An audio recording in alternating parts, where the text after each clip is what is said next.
I'm looking at the pool through the floor-to-ceiling windows and thinking about how much I paid for this view when everything was normal. $3 million for this house. Glass everywhere, open concept. Vaulted ceilings in the living room that echo when Danielle walks across the marble floors in her heels. We closed on it 8 months ago. August 15th. I remember because it was our anniversary, and she said it was the best gift I ever gave her besides the ring. The TV's on in the background. Some morning show. Danielle's in the kitchen doing that thing where she scrolls through her phone while the coffee maker gurgles, and I can hear it from here because the acoustics in this place are insane. Every sound carries.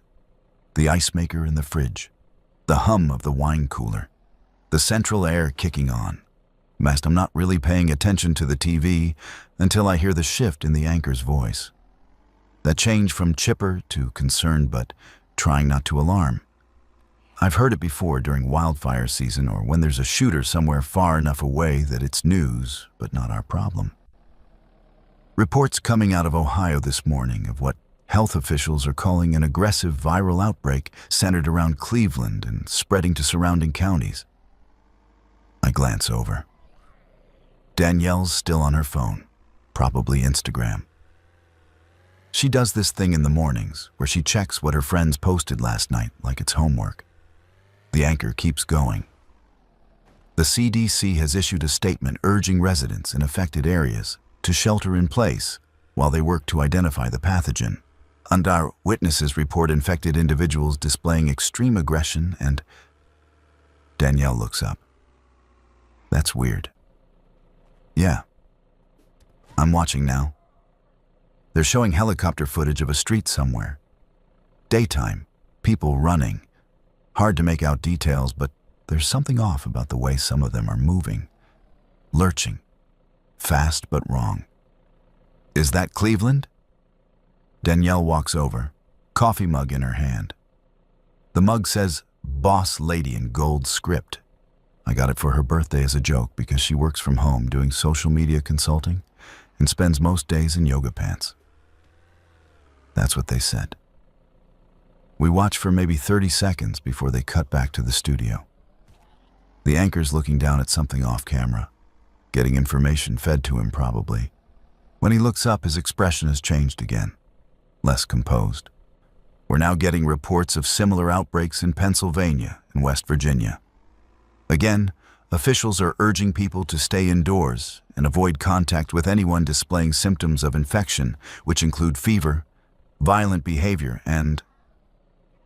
Danielle sets her coffee down. This sounds like that thing in China last year. Remember?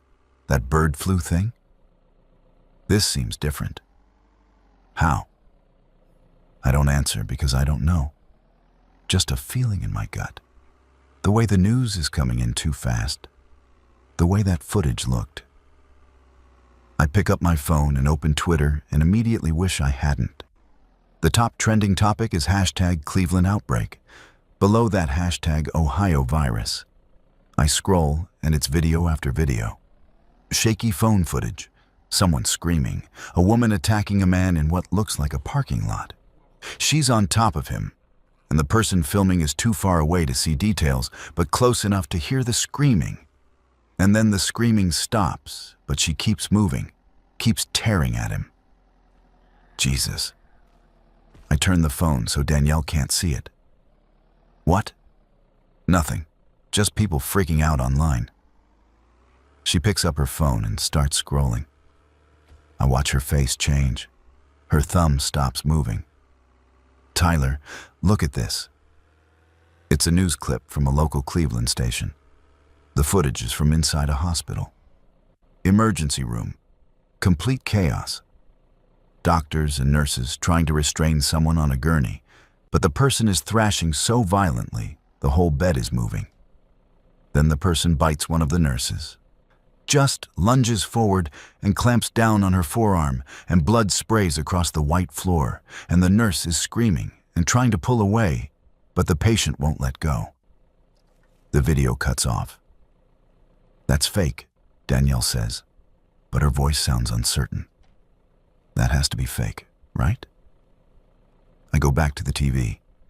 They're showing a map now. Red zones spreading across Ohio, Pennsylvania, West Virginia. As I watch, another red zone appears in Indiana, then Kentucky. This is insane, I mutter. Danielle's phone buzzes. She looks at it. My mom's asking if we've seen the news. What are you telling her? I don't know. What do I say? The anchor is talking to someone via satellite now, a doctor from the CDC. The doctor looks exhausted, and it's only like 9 in the morning in Atlanta, where the CDC headquarters is. What we're seeing is unprecedented, the doctor is saying. The infection rate is extraordinarily high, and the incubation period appears to be very short. Minutes to hours rather than days. We're working to identify the vector, but right now, our priority is containment. What about treatment? The anchor asks. Is there a cure? The doctor hesitates. That hesitation tells me everything. We're exploring all options. I stand up, walk to the window. Our neighborhood is quiet, pristine. Houses that cost more than most people make in a lifetime spread out along streets with names like Vista Ridge Drive and Montecito Way. 2 houses down, I can see Gerald washing his Tesla in his driveway. Everything looks completely normal. Tyler? Yeah. Should we be worried? I look at Danielle. She's 29, 5 years younger than me.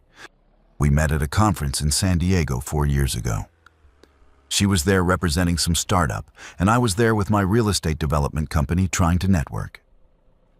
We got drunk at the hotel bar and talked until 3 in the morning, and I knew by the end of that night I was going to marry her. She's got blonde hair that she wears in this messy bun thing when she's home, and green eyes, and right now, those eyes look scared. I don't know, I say honestly. My phone rings.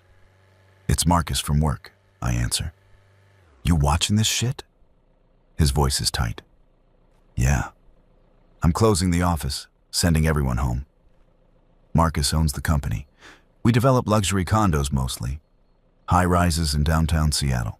Business has been good. Great, actually. We just broke ground on a new project last month. You think that's necessary? I ask. Tyler, I've got family in Pittsburgh. My sister just called me. She says the hospitals there are overrun. People are attacking each other in the streets. The police can't keep up. This isn't just some flu or whatever they're trying to say it is. I feel something cold settle in my chest. Okay. Get supplies, food, water, whatever you need. Do it now before everyone else figures out they should be panicking. He hangs up. Danielle's looking at me. What did he say? He's closing the office, sending people home. That's good, right? Precautionary? He said to get supplies. She blinks. Like, what kind of supplies? I'm already moving, grabbing my wallet and keys from the kitchen counter. Food, water, batteries, I don't know, everything. You're scaring me. Good. Be scared. Come on. Where are we going? Costco. Yeah, now. The drive to Costco takes 12 minutes normally. We make it in 8. I'm pushing the speed limit and Danielle's gripping the door handle and not saying anything. The radio is all emergency broadcasts now. Every station, they're saying the same things over and over. Stay inside. Avoid contact with infected individuals. The National Guard has been activated in 7 states. 7 states. The Costco parking lot is already packed. More cars than I've ever seen here even on a Saturday afternoon. People are running from their cars to the entrance. Actually running. Stay close to me, I tell Danielle. Inside, it's madness. The carts are almost all gone. We grab one of the last ones and I start pushing through the aisles. Water is already mostly cleaned out. I grab 4 cases of what's left. Canned goods. I'm throwing things in the cart without even looking at what they are. Beans, soup, tuna, vegetables, fruit. Danielle's next to me grabbing boxes of crackers and cereal and pasta. "How much do we need?" she asks. "More than we think." A woman shoves past me, nearly knocking me into a display. She's got 3 carts lined up and she's loading them with bulk rice. Her face is red and sweating, and she looks at me with wild eyes, and I see panic there. Real panic. Not the kind you get from missing a flight or being late to a meeting. The kind that comes from understanding something fundamental has changed. We move to the pharmacy section. Cold medicine, pain relievers, first aid supplies. I grab everything I can reach: bandages, antiseptic, gauze. Danielle's looking at me like I've lost my mind, but she's not stopping me. "Tyler, this is crazy. We can't afford all this." "We can afford it, but..." "Danielle, please, just trust me." She nods and keeps loading the cart. By the time we get to checkout, the lines are 30 people deep. Everyone's cart is overflowing. I see a man with nothing but bottled water. Has to be 40 cases. A woman with baby supplies stacked so high she can barely see over them. 2 men arguing over the last pallet of canned chicken. We wait 45 minutes to check out. The total comes to $1,800. I don't even blink. Hand over my credit card. The cashier looks exhausted, and she's only been here maybe an hour based on when we arrived. "You guys heard about what's happening?" she asks while scanning items. "Yeah," I say. "My manager won't let us close. Says it's just people overreacting." She laughs, but there's no humor in it. "This look like overreacting to you?" I look around at the chaos. People shoving, yelling. A shopping cart abandoned in the middle of an aisle, tipped over with cans rolling everywhere. "No." "Yeah, well, good luck." We load everything into the back of my Range Rover. Danielle's quiet on the drive home. The radio is still going. The outbreak has spread to 12 states now. Canada is closing its border. Mexico too. Major cities are implementing curfews. LAX has suspended all flights. "This is really happening," Danielle says quietly. "Yeah." "What do we do?" I'm gripping the steering wheel so hard my knuckles are white. We survive. When we get home, I start unloading everything into the garage. Danielle helps. We work in silence. The neighborhood is still quiet, but I notice a few more cars and driveways than usual. People coming home early from work, maybe. Or the same idea we had about supplies. Once everything's inside, I lock the garage door. Lock the front door. Go around and check every window, every sliding door. The house has a security system, but I've never armed it during the day. I arm it now. Danielle's standing in the kitchen watching me. "What are you doing?" "Making sure we're secure." "Secure from what?" "Tyler, the news said Ohio and Pennsylvania and those places. We're in Washington. We're 3,000 miles away. It's spreading fast." "But..." "Danielle." I stop and look at her. Really look at her. "I need you to understand something. This isn't going to stay contained. Whatever this is, it's moving too fast. The government can't stop it. So we need to be ready." Her eyes are filling with tears. "Ready for what?" I don't answer because I don't want to say it out loud. Don't want to make it real by putting words to the fear that's been building in my chest since I saw that hospital footage. Instead, I pull her into a hug, and she presses her face against my chest, and I can feel her shaking. "It's going to be okay." I lie. We spend the rest of the day glued to the TV. The news gets worse by the hour. The outbreak has reached the West Coast. Seattle has confirmed cases, 50 miles from where we're standing. The governor is declaring a state of emergency, martial law in affected areas. Social media is losing its mind. Videos everywhere. People running through streets, buildings on fire, gunshots. Someone posts footage from inside a grocery store where infected people are attacking shoppers. The video is only 20 seconds long before it cuts off. But those 20 seconds show things I can't unsee. Blood on linoleum floors, screaming, bodies. Danielle closes her laptop. I can't watch anymore. Okay. What do we do now? I've been thinking about this. Our house is big. 5,000 square feet. 4 bedrooms, 5 bathrooms. Open floor plan, which is great for entertaining but terrible for defense. All that glass, all those windows. The back of the house is almost entirely windows, overlooking the pool and the yard and the view of the valley below. We need to secure the house, I say. How? I'm already making a list in my head. Wood, nails, screws, tools. We board up the windows and reinforce the doors. You want to board up our windows? The ground floor, at least. We keep the second floor clear so we can see out, but anything someone could break through from the ground level, we cover. She's looking at me like I've suggested we burn the house down.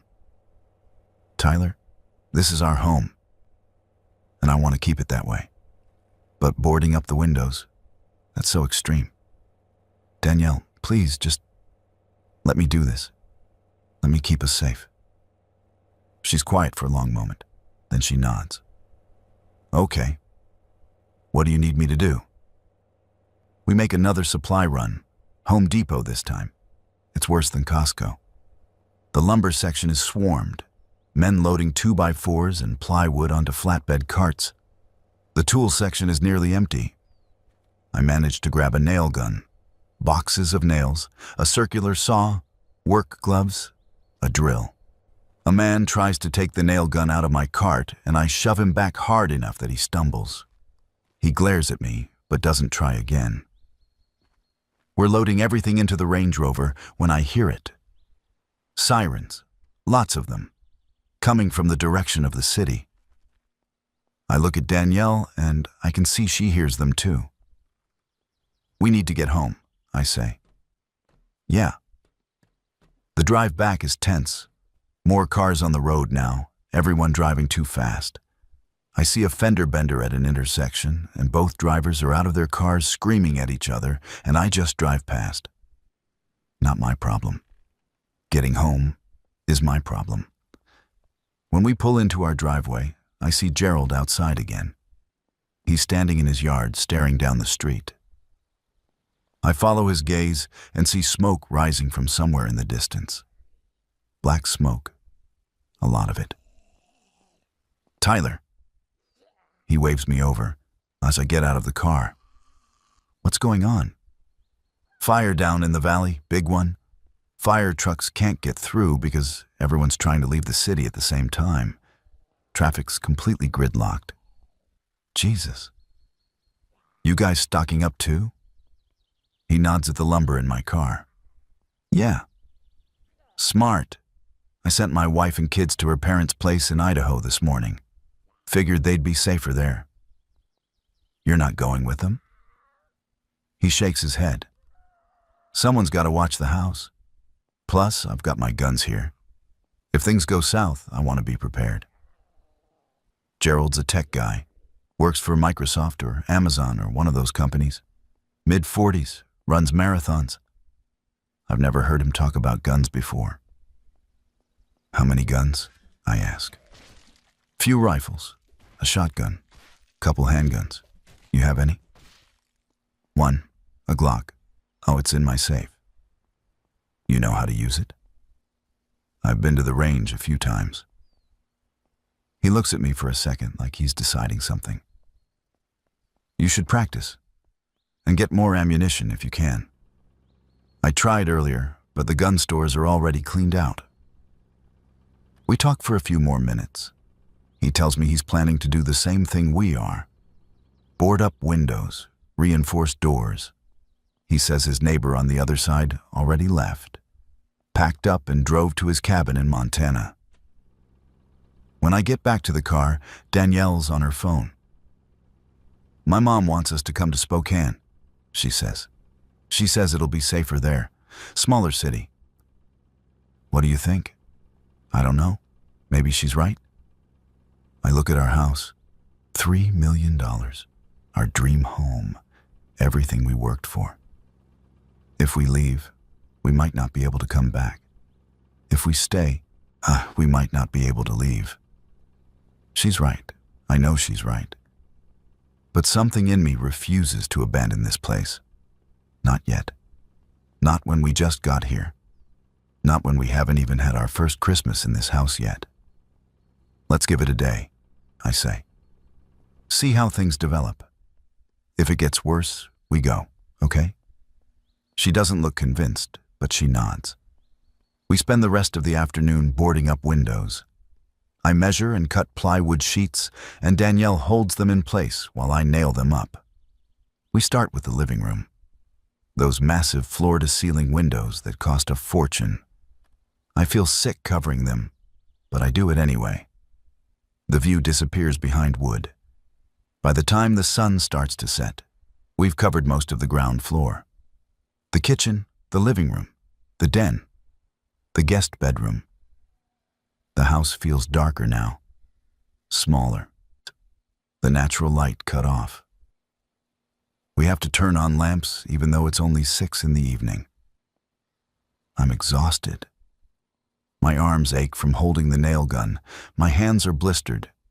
Danielle looks just as tired. She's got sawdust in her hair and a scratch on her arm from where a piece of wood caught her. Let's take a break, I say. We order pizza. It feels absurd, but I'm starving and neither of us wants to cook. I call our usual place, and I'm shocked when they answer. Even more shocked when they say yes, they're still delivering. You guys staying open? I ask. For now, the woman on the phone says. She sounds young, tired. Boss says as long as we got power and employees showing up, we stay open. But honestly, I think tonight might be the last night. The pizza arrives 40 minutes later. The delivery guy is probably 20, wearing a face mask. He won't come to the door. Makes me walk down the driveway to his car. He hands me the pizza through his window, and I can see his hands are shaking. You okay? I ask. Just scared, man. You see what's happening downtown? No. What? Riots. Or not riots exactly. People attacking each other. Cops are everywhere, but there's too many of them. The infected, I mean. My roommate works at Harborview, and he says the ER is overflowing. They're turning people away. He drives off before I can respond. I stand in the driveway holding the pizza and looking down at the valley. More smoke now. I can see lights flashing, red and blue, emergency vehicles. A helicopter passes overhead low enough that I can feel the thump of the rotors. Inside, Danielle's set out plates. We eat in silence. Oh, the pizza tastes like cardboard, but I force it down. Need the energy. On TV, the news is nonstop. The president is giving an address. He looks grave. Talks about unity and American strength and following CDC guidelines. He declares a national emergency. Activates FEMA, authorizes the military to assist local law enforcement. All Americans are urged to remain calm and stay in their homes, he says. Do not attempt to travel. Do not go to hospitals unless absolutely necessary. Conserve resources. Help your neighbors. We will get through this together. The speech ends, and the news anchors come back on looking shaken. One of them has tears in her eyes. Danielle turns off the TV. I can't watch anymore. Yeah. Do you think it's really as bad as they're saying? I think about the delivery drivers shaking hands, the smoke in the valley, Gerald sending his family to Idaho, the empty shelves at Costco. Probably worse. That night, we don't sleep much. Every sound makes me jump.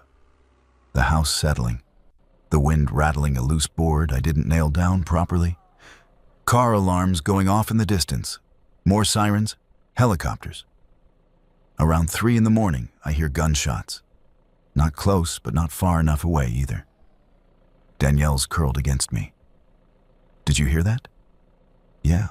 What do we do? Nothing. We stay here, stay quiet, wait. Waiting is the hardest part. Morning comes and I feel like I haven't slept at all. Danielle's already up. I can hear her in the kitchen. When I come downstairs, she's making coffee and watching her phone. Internet's getting spotty, she says. Cell service too. Half my apps won't load. I check my phone. She's right. My Twitter won't refresh. Instagram's stuck loading. I try calling Marcus and it goes straight to voicemail. Try again. Same thing. The TV still works though. I turn it on and immediately wish I hadn't. Seattle is burning. The news is showing aerial footage of downtown. Fires everywhere. Streets clogged with abandoned cars. People running. Things that used to be people chasing them. The camera zooms in on one of them, and my stomach turns. It's a woman, or was. Her clothes are torn and bloody. She's moving with this jerky, unnatural gait. Fast, but wrong, like something's broken inside her. She tackles someone, and the camera cuts away, but not before I see her tearing at them with her teeth. Oh my God. Danielle breathes. Don't look. How can I not look? The news anchor is trying to maintain composure, but I can hear the fear in his voice. The situation in Seattle has deteriorated overnight. Law enforcement is overwhelmed. The military has established quarantine zones, but the infection is spreading faster than they can contain. Officials are now recommending that all residents in King County shelter in place and await further instructions. King County. That's us. My phone buzzes. A text from Gerald. You guys okay over there? I text back. Yeah. You. Heard gunshots last night. Saw some people running through the neighborhood around 4 a.m. Looked infected. Barricaded myself in the upstairs bedroom. Shit. Did they try to get in your house? No. Just kept moving. But I think we need to be ready for more of them. Agreed. Stay safe. You too. Then I show the texts to Danielle. Her face goes pale. They're in the neighborhood? Gerald said they just passed through. Just passed through? Tyler, what if they come back? What if they try to get in here? That's why we boarded up the windows. But what if that's not enough? I don't have an answer for that. We spend the morning doing inventory. All the supplies we bought yesterday spread out on the kitchen island. Canned goods, dry pasta, rice, beans, bottled water. I count it all. Try to calculate how long it'll last us if we ration carefully. Maybe 6 weeks, I say. 2 months if we're careful. Then what? I don't know. Danielle's phone rings. She jumps, looks at the screen. It's my mom. She answers on speaker. Her mom's voice is shaky. Danielle? Oh, thank God. Are you okay? We're fine, Mom. We're at the house. Tyler boarded up the windows, and we have supplies, and you need to leave. Right now. Get out of Seattle. We're in Bellevue, not Seattle.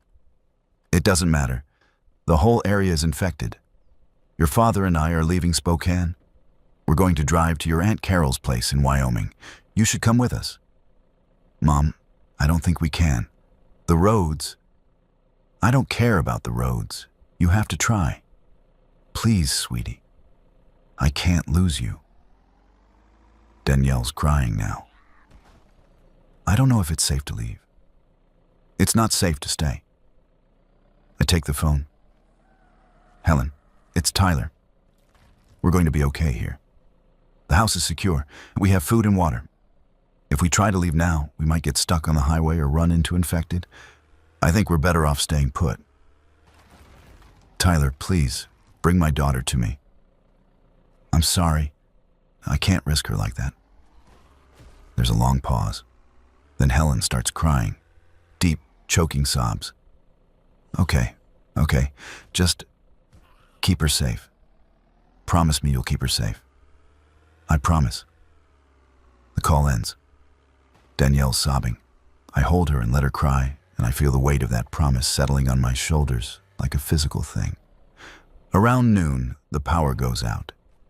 We're in the kitchen eating canned soup when everything just stops. The hum of the refrigerator dies. The TV goes dark. The AC shuts off. The house is suddenly very quiet. Shit, I mutter. What do we do? Danielle asks. I think. We have the solar panels on the roof, but they're just for show, really. We never set up battery storage. Too expensive, and the power grid was so reliable we never thought we'd need it. Idiot. We have batteries, I say. Flashlights. We'll be okay. What about the food in the fridge? We eat it first, before it goes bad. The frozen stuff we can put outside tonight when it gets cold. Might keep for a few days that way. And the water? We have the bottled water, and the pool has thousands of gallons if we need it. We can't drink pool water. We can if we boil it. She looks at me like I'm crazy. Maybe I am. 3 days ago, my biggest concern was whether we should upgrade to the premium lawn service or stick with the regular one. Now I'm talking about boiling pool water. The afternoon drags. Without power, there's nothing to do. No TV, no internet. Can't charge our phones, so we turn them off to save battery. We sit in the dim living room and listen to the sounds outside. More helicopters. Distant explosions. Once, a long, sustained scream that cuts off abruptly. I'm scared, Danielle whispers. Me too. What if the military doesn't get it under control? They will. You don't know that. She's right, I don't. That night we hear them. The infected. It starts around 10. We're upstairs in the bedroom, and I hear something hit the front door. A thud. Then another. Then scratching. Fingernails on wood. I move to the window and look down. The street is dark. No street lights. But the moon is out, and I can see shapes moving. 4 of them, maybe 5. They're circling the house. One of them is at the front door clawing at it. Another is trying the garage. A third is at the side gate that leads to the backyard. Stay quiet, I breathe to Danielle. She's pressed against me. I can feel her heart hammering. When the infected at the front door lets out this sound, not quite human, a growl mixed with a moan, makes my skin crawl. The thing keeps clawing at the door. I can hear the wood groaning under the assault. Will it hold? Danielle whispers. I don't know. The minutes stretch. The infected don't leave. They keep circling, keep trying doors and windows. One of them finds the plywood covering the living room window and starts pounding on it. The banging echoes through the house. Boom, boom, boom. We should get the gun, Danielle says. She's right. I move to the closet. The safe is in the back corner. I punch in the code with shaking fingers. It takes me 3 tries. Inside is my Glock 19. I've had it for 2 years. Bought it after there were some break-ins in the neighborhood. Took it to the range, maybe 6 times total. I'm not a great shot. I load it. 15 rounds in the magazine, 1 in the chamber, 16 bullets between us and whatever's outside. The pounding continues. Boom, boom, boom. They're going to get in, Danielle says. The plywood will hold. Boom, boom, boom. I'm gripping the gun so hard my hand aches. Danielle's clutching my other arm.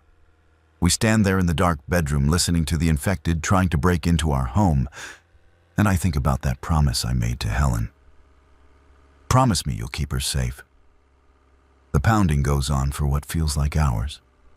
Then, finally, it stops. The scratching fades.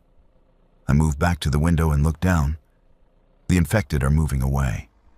shambling down the street toward another house, Gerald's house. Oh no, I breathe. I watch them surround his house, start the same process. Pounding, a scratching. I can hear Gerald's alarm going off. Then I hear gunshots, 3 in quick succession. The infected scatter, run into the darkness. The alarm keeps wailing for another minute, then cuts off. I text Gerald, "You okay?" No response. I try again. "Gerald, answer me." Nothing. "What's happening?" Danielle asks. I think Gerald just shot at them. Did he hit them? I don't know. We wait. 10 minutes. 20. Finally, my phone buzzes. "Gerald, I'm okay. Killed one. Others ran off. Fucking nightmare." Me. "Stay inside. Don't come out." Gerald. "No shit." I put the phone down and realize I'm shaking. Adrenaline dump. Danielle's shaking too. We climb into bed fully clothed and lie there in the dark, not sleeping. Just waiting for morning. Day 4, or is it 5? I'm losing track. The power's still out. The house is getting cold. It's late October, and normally we'd have the heat on. But now we're bundling up in blankets. We eat cold canned ravioli for breakfast. It tastes like metal. I try my phone. Still no cell service, no internet. It's just a useless brick now. I turn it off to save what little battery is left. Gerald texts me around noon. The message comes through in a burst when service flickers for a second. "Gerald, running low on food. Might need to scavenge soon. You guys have extra?" Me. "Some, but not enough to share. Sorry." Gerald. "Understood. Stay safe. I feel guilty, but what choice do I have? We have maybe 5 weeks of food if we're careful. That's not enough to feed 3 people. Barely enough for 2. Danielle's quiet. She hasn't said much since last night. Just sits on the couch, wrapped in a blanket, staring at nothing. I try to talk to her, but she doesn't respond. I think she's in shock. "We're going to be okay," I tell her. She doesn't react. "Danielle?" Nothing. I sit next to her and take her hand. It's cold. "Hey, talk to me." She blinks, looks at me like she's seeing me for the first time today.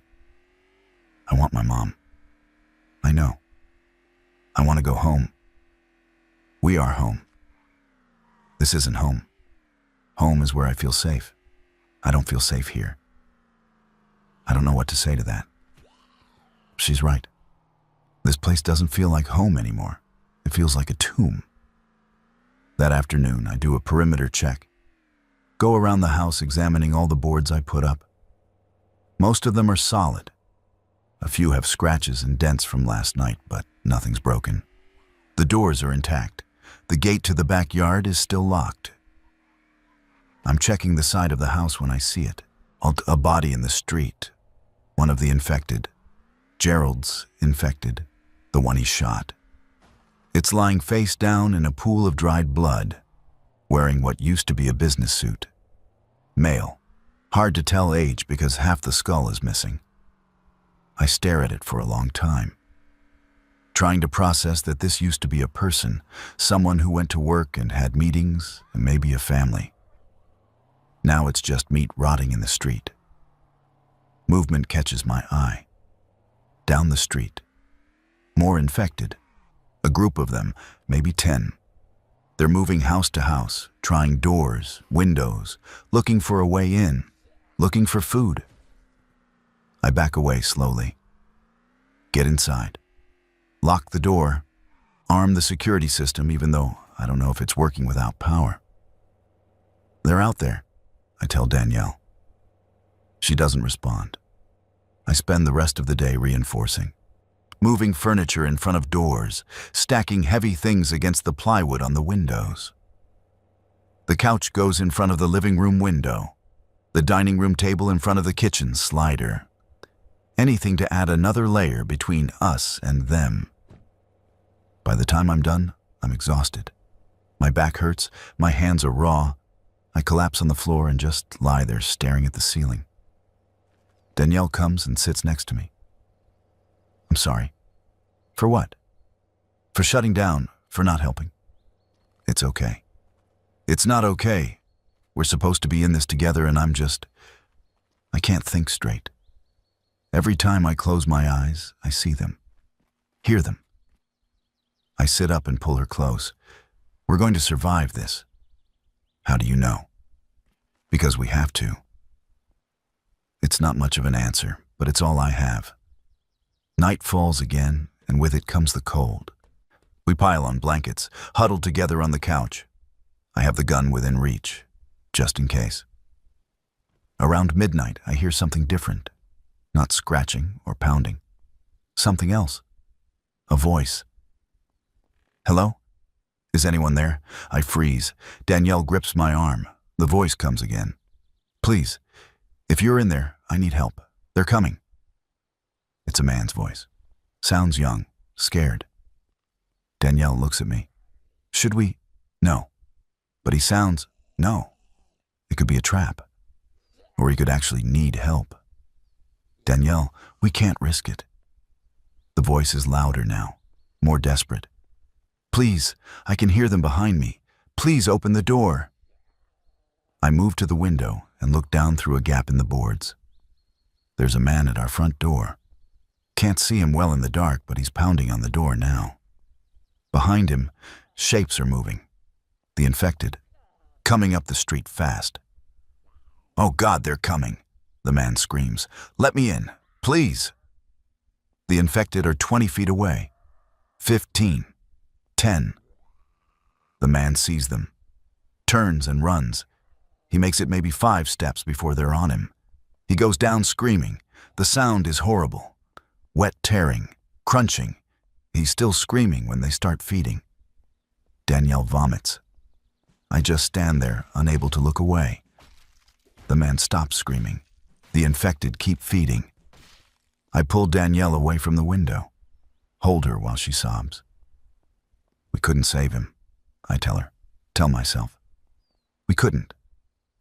But I wonder if that's true. If we'd opened the door, maybe he'd be alive. Maybe we'd all be dead. No way to know. The feeding sounds continue for a long time. When they finally stop, I risk another look. The street is empty, just blood and torn clothes left behind. The man is gone.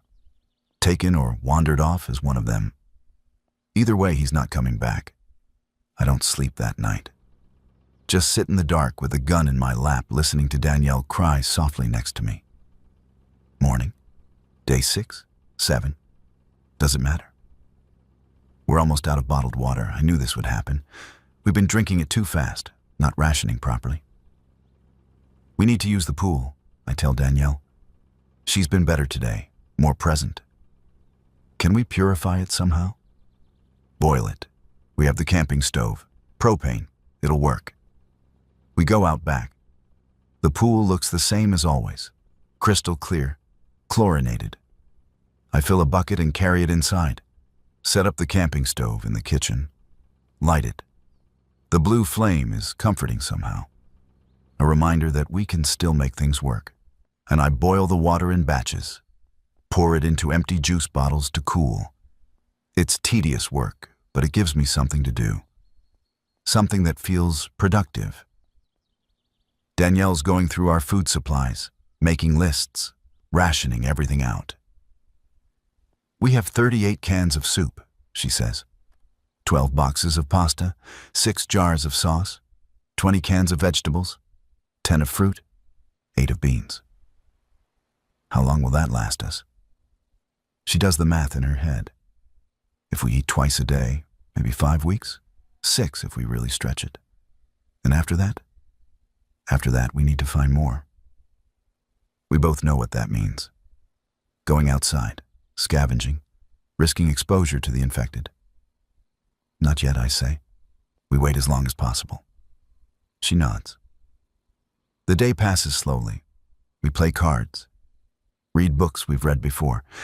Try not to think about what's happening outside. But it's impossible not to hear it. Gunshots, screams, engines revving, glass breaking, the sounds of the world ending.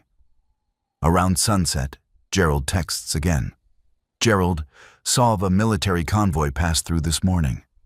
They didn't stop, just kept going. Me. Which direction? Gerald. East, away from the city. Me. Shit. Gerald. Yeah. I think they're abandoning us. I don't respond because what is there to say?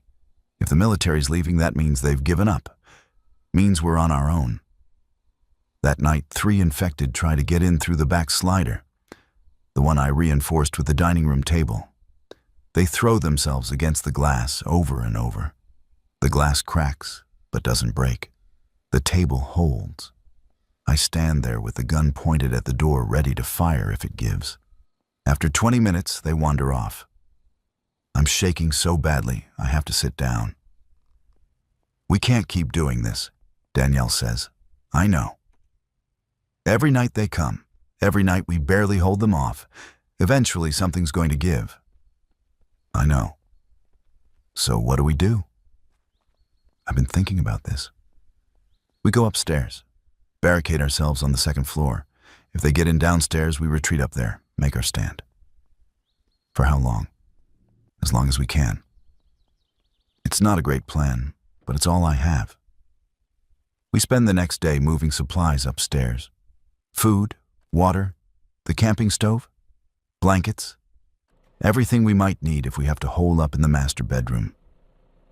I carry the mattress from the guest room and prop it against the bedroom door as extra reinforcement. The house feels different now.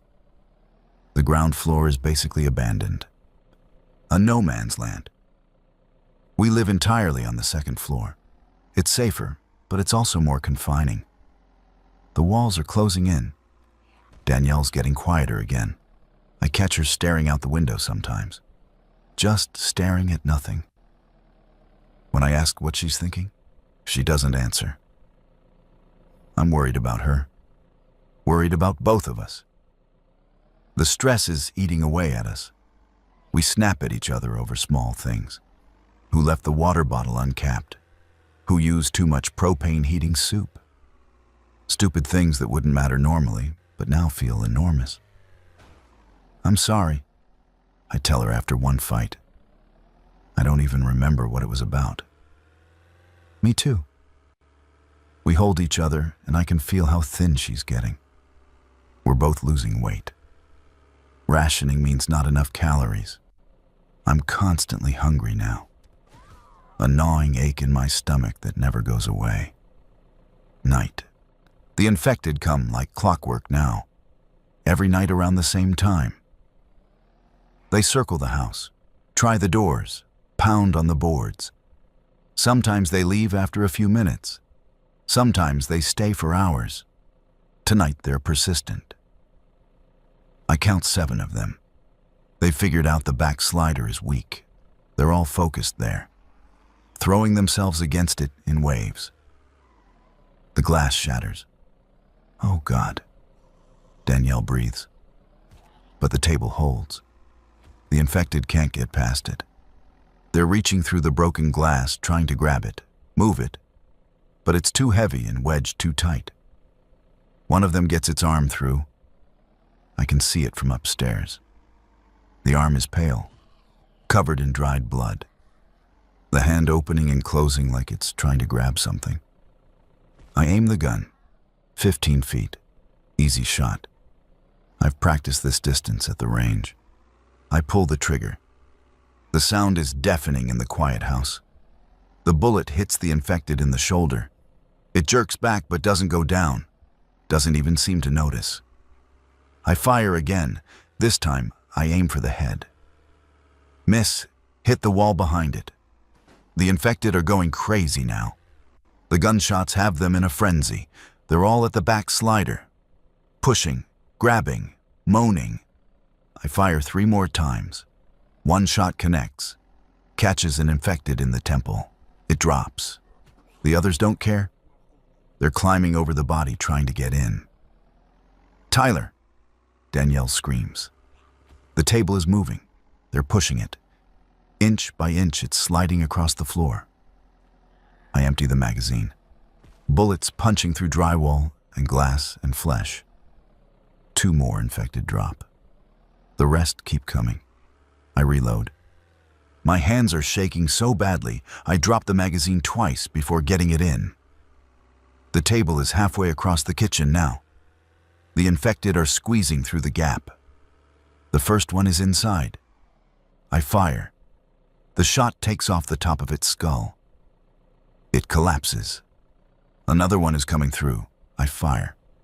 Miss. Fire again. Hit it in the chest. It keeps coming. I fire a 3rd time, and finally it goes down. Silence. I'm standing at the top of the stairs, breathing hard. My ears are ringing from the gunshots. Smoke hangs in the air. Downstairs there are bodies. 5 of them. The other 2 infected are gone. Ran off when I started shooting, maybe. Are they dead? Danielle asks. I think so. We wait. No more sounds from outside. No more movement. We need to barricade that door, I say. Now. We work fast. Drag a bookshelf from the hallway and wedge it against the slider. Push the couch against that.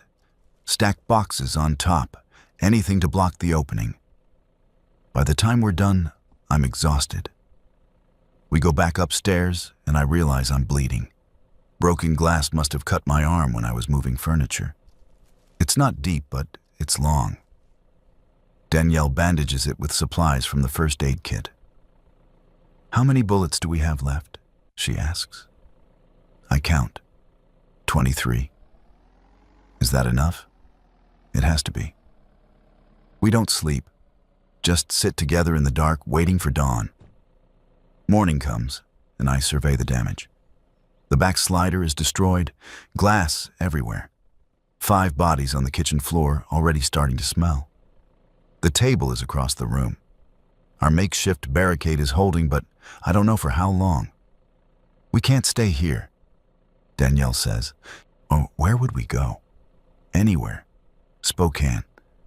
My mom said, your mom left weeks ago. We don't even know if she made it. Danielle flinches like I slapped her. Don't say that. I'm sorry. But we don't know what's out there. The roads could be clogged with infected. We could run out of gas. Get stuck. At least here we have shelter. Supplies. We had supplies. We're almost out. She's right. We're down to maybe 2 weeks of food if we ration carefully. The propane for the camping stove is half gone. Water is okay for now because of the pool, but what happens when winter comes and it freezes? We'll figure it out, I say, but I don't believe it. Gerald texts. I'm surprised the message goes through. Gerald, I'm leaving. Me. What? Where? Gerald. East. Gonna try to find my wife and kids. Can't stay here anymore. Me. You won't make it. Gerald. Maybe not. But I have to try. Good luck, man. Me. You too. That's the last I hear from him. I watch from the upstairs window as he loads his truck. He's wearing what looks like homemade armor, duct tape and leather and padding. He has a rifle slung over his shoulder, a backpack. He gets in the truck and drives off, and I never see him again. The house feels more isolated now. Gerald was the only neighbor I knew was still alive. Now it's just us. Days blur together. We fall into a routine. Wake up. Eat half a can of something. Boil water. Sit. Wait. Listen. Eat another half can. Sleep. Repeat. The infected come less frequently now. Maybe they're spreading out, looking for easier prey. Or maybe most people in the neighborhood are already dead or turned. I see them sometimes during the day, wandering the streets. Some move fast, some slow. They don't seem to have any pattern or purpose, just drift from place to place looking for food. One afternoon, I see an infected child. Can't be more than 8 or 9, wearing pajamas. The pajamas are covered in blood, but it's hard to tell if it's the child's blood or someone else's. The kid shuffles past our house, and I have to look away. Danielle sees it too. She doesn't say anything, but I hear her crying quietly that night. Food is becoming a problem. We're down to 1 meal a day now, trying to make everything last, but we're both getting weaker, tired all the time. I can see Danielle's ribs through her shirt. We need to scavenge, I say. It's too dangerous. We don't have a choice. We're going to starve if we don't. She knows I'm right. Doesn't make it easier. We plan it out. Gerald's house is right next door. He probably left some supplies behind. If we can get in and out quick, maybe we make it without running into infected. I load the gun. Check that I have extra magazines. Put on layers of clothes for protection. Jacket, gloves, boots. I'm coming with you, Danielle says. No, too risky. I'm not staying here alone. I want to argue, but I see the fear in her eyes, the terror of being left behind. Okay, but you stay behind me. If I say run, you run. Got it? Got it. We go out the front door. First time we've been outside in... I've lost count. 2 weeks? 3? The air smells wrong, like smoke and rot. The street is littered with trash, abandoned cars, bodies in various states of decay. I move fast, gun up, scanning. Danielle's behind me. I can hear her breathing, quick and shallow. Gerald's front door is unlocked. We slip inside. The house is dim, quiet, smells like mildew. Stay close, I whisper. We move through the house quickly. Living room clear, kitchen clear. I find Gerald's pantry. There's food here. Not much, but some. Canned goods, dry pasta, rice. I start loading things into my backpack. Danielle's in the other room. Tyler, she hisses. I go to her. She's pointing at the stairs. There's something up there. I can hear it moving. Slow, dragging steps. We need to go, I breathe. We back toward the door. The thing upstairs is coming down. I can see it now. One of the infected. Female. Looks like Gerald's wife. Must have come back. Must have been infected and came home, and Gerald didn't have the heart to put her down before he left. She sees us, opens her mouth, and lets out that horrible moan. We run, and out the door, across the yard. I can hear her behind us, but we're faster. We make it back to our house and slam the door. Lock it, barricade it. My heart is hammering. Danielle's white as a sheet. That was Gerald's wife, she says. I know. She's been in there this whole time. Yeah. We don't talk about it after that. The supplies we got add maybe another week to our timeline. It's something, but it's not enough. Eventually we'll have to go farther, risk more. That night I lie awake thinking about the future, if there even is one. We can't survive here forever. The food will run out. The water. Eventually something will break and the infected will get in. We're just delaying the inevitable. What are you thinking about? Danielle whispers. Nothing. Liar. I turn to face her, and in the moonlight coming through the window I can see her face. Thin, pale, beautiful still despite everything. I'm thinking about whether we should try to leave, I admit. And? I don't know. Part of me thinks we should. Try to find somewhere safer. But part of me thinks this is as good as it gets. That nowhere is safe anymore. She's quiet for a long time. Then, my mom used to say that hope is the last thing to die. Your mom said a lot of things. Yeah, but maybe she was right about that one. Maybe we have to keep hoping, keep trying. Because what's the alternative? The alternative is we accept it.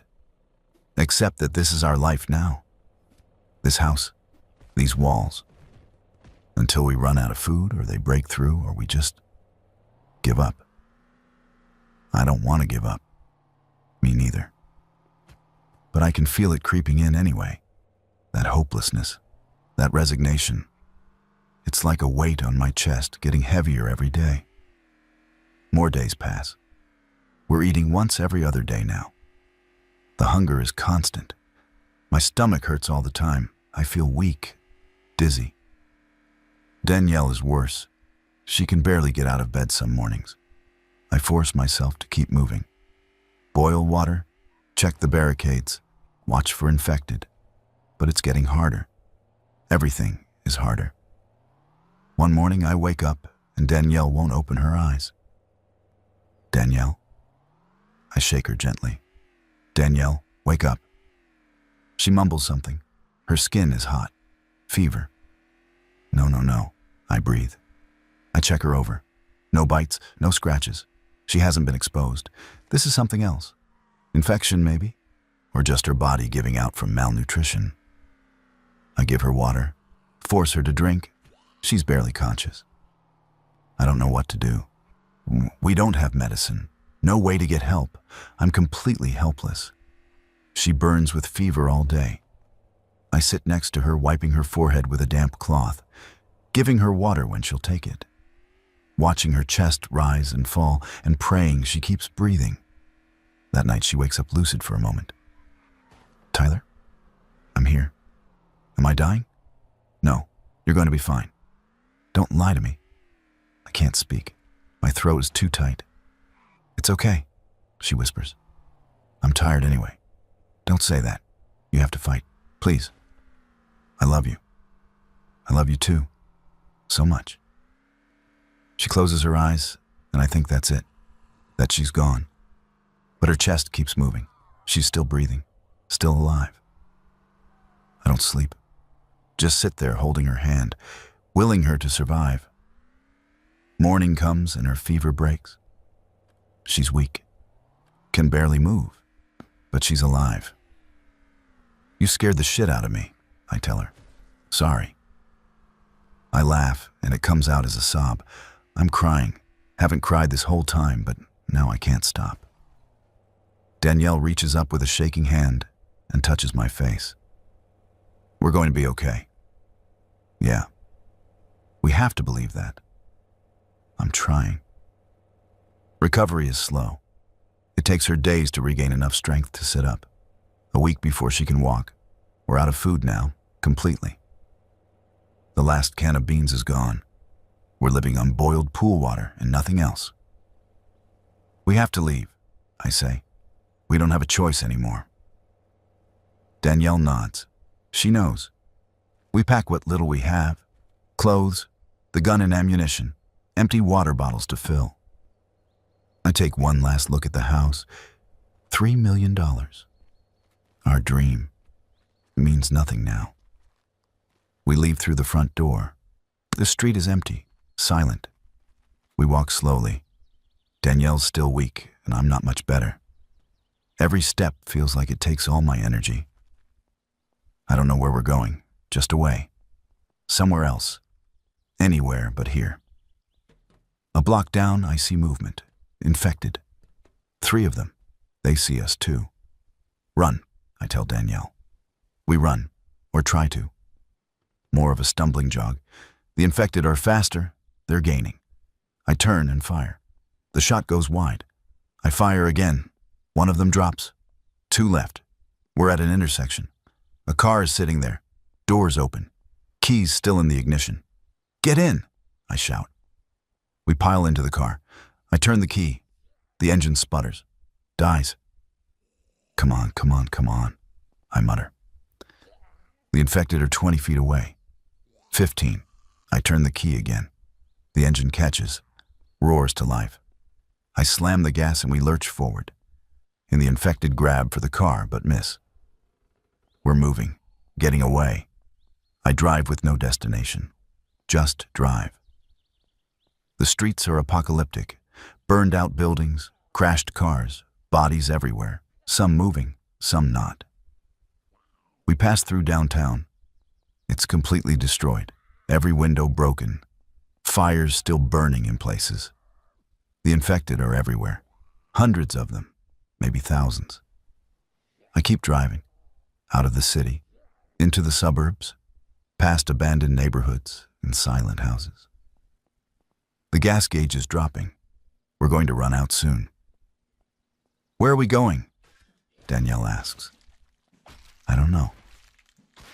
We drive until the tank is almost empty. Finally, I pull into a gas station. It's been looted, windows smashed, but there might be gas in the underground tanks. I get out, look for a way to access the pumps. There's a manual override, and I get it working and start filling the tank. While the gas pumps, I go into the store.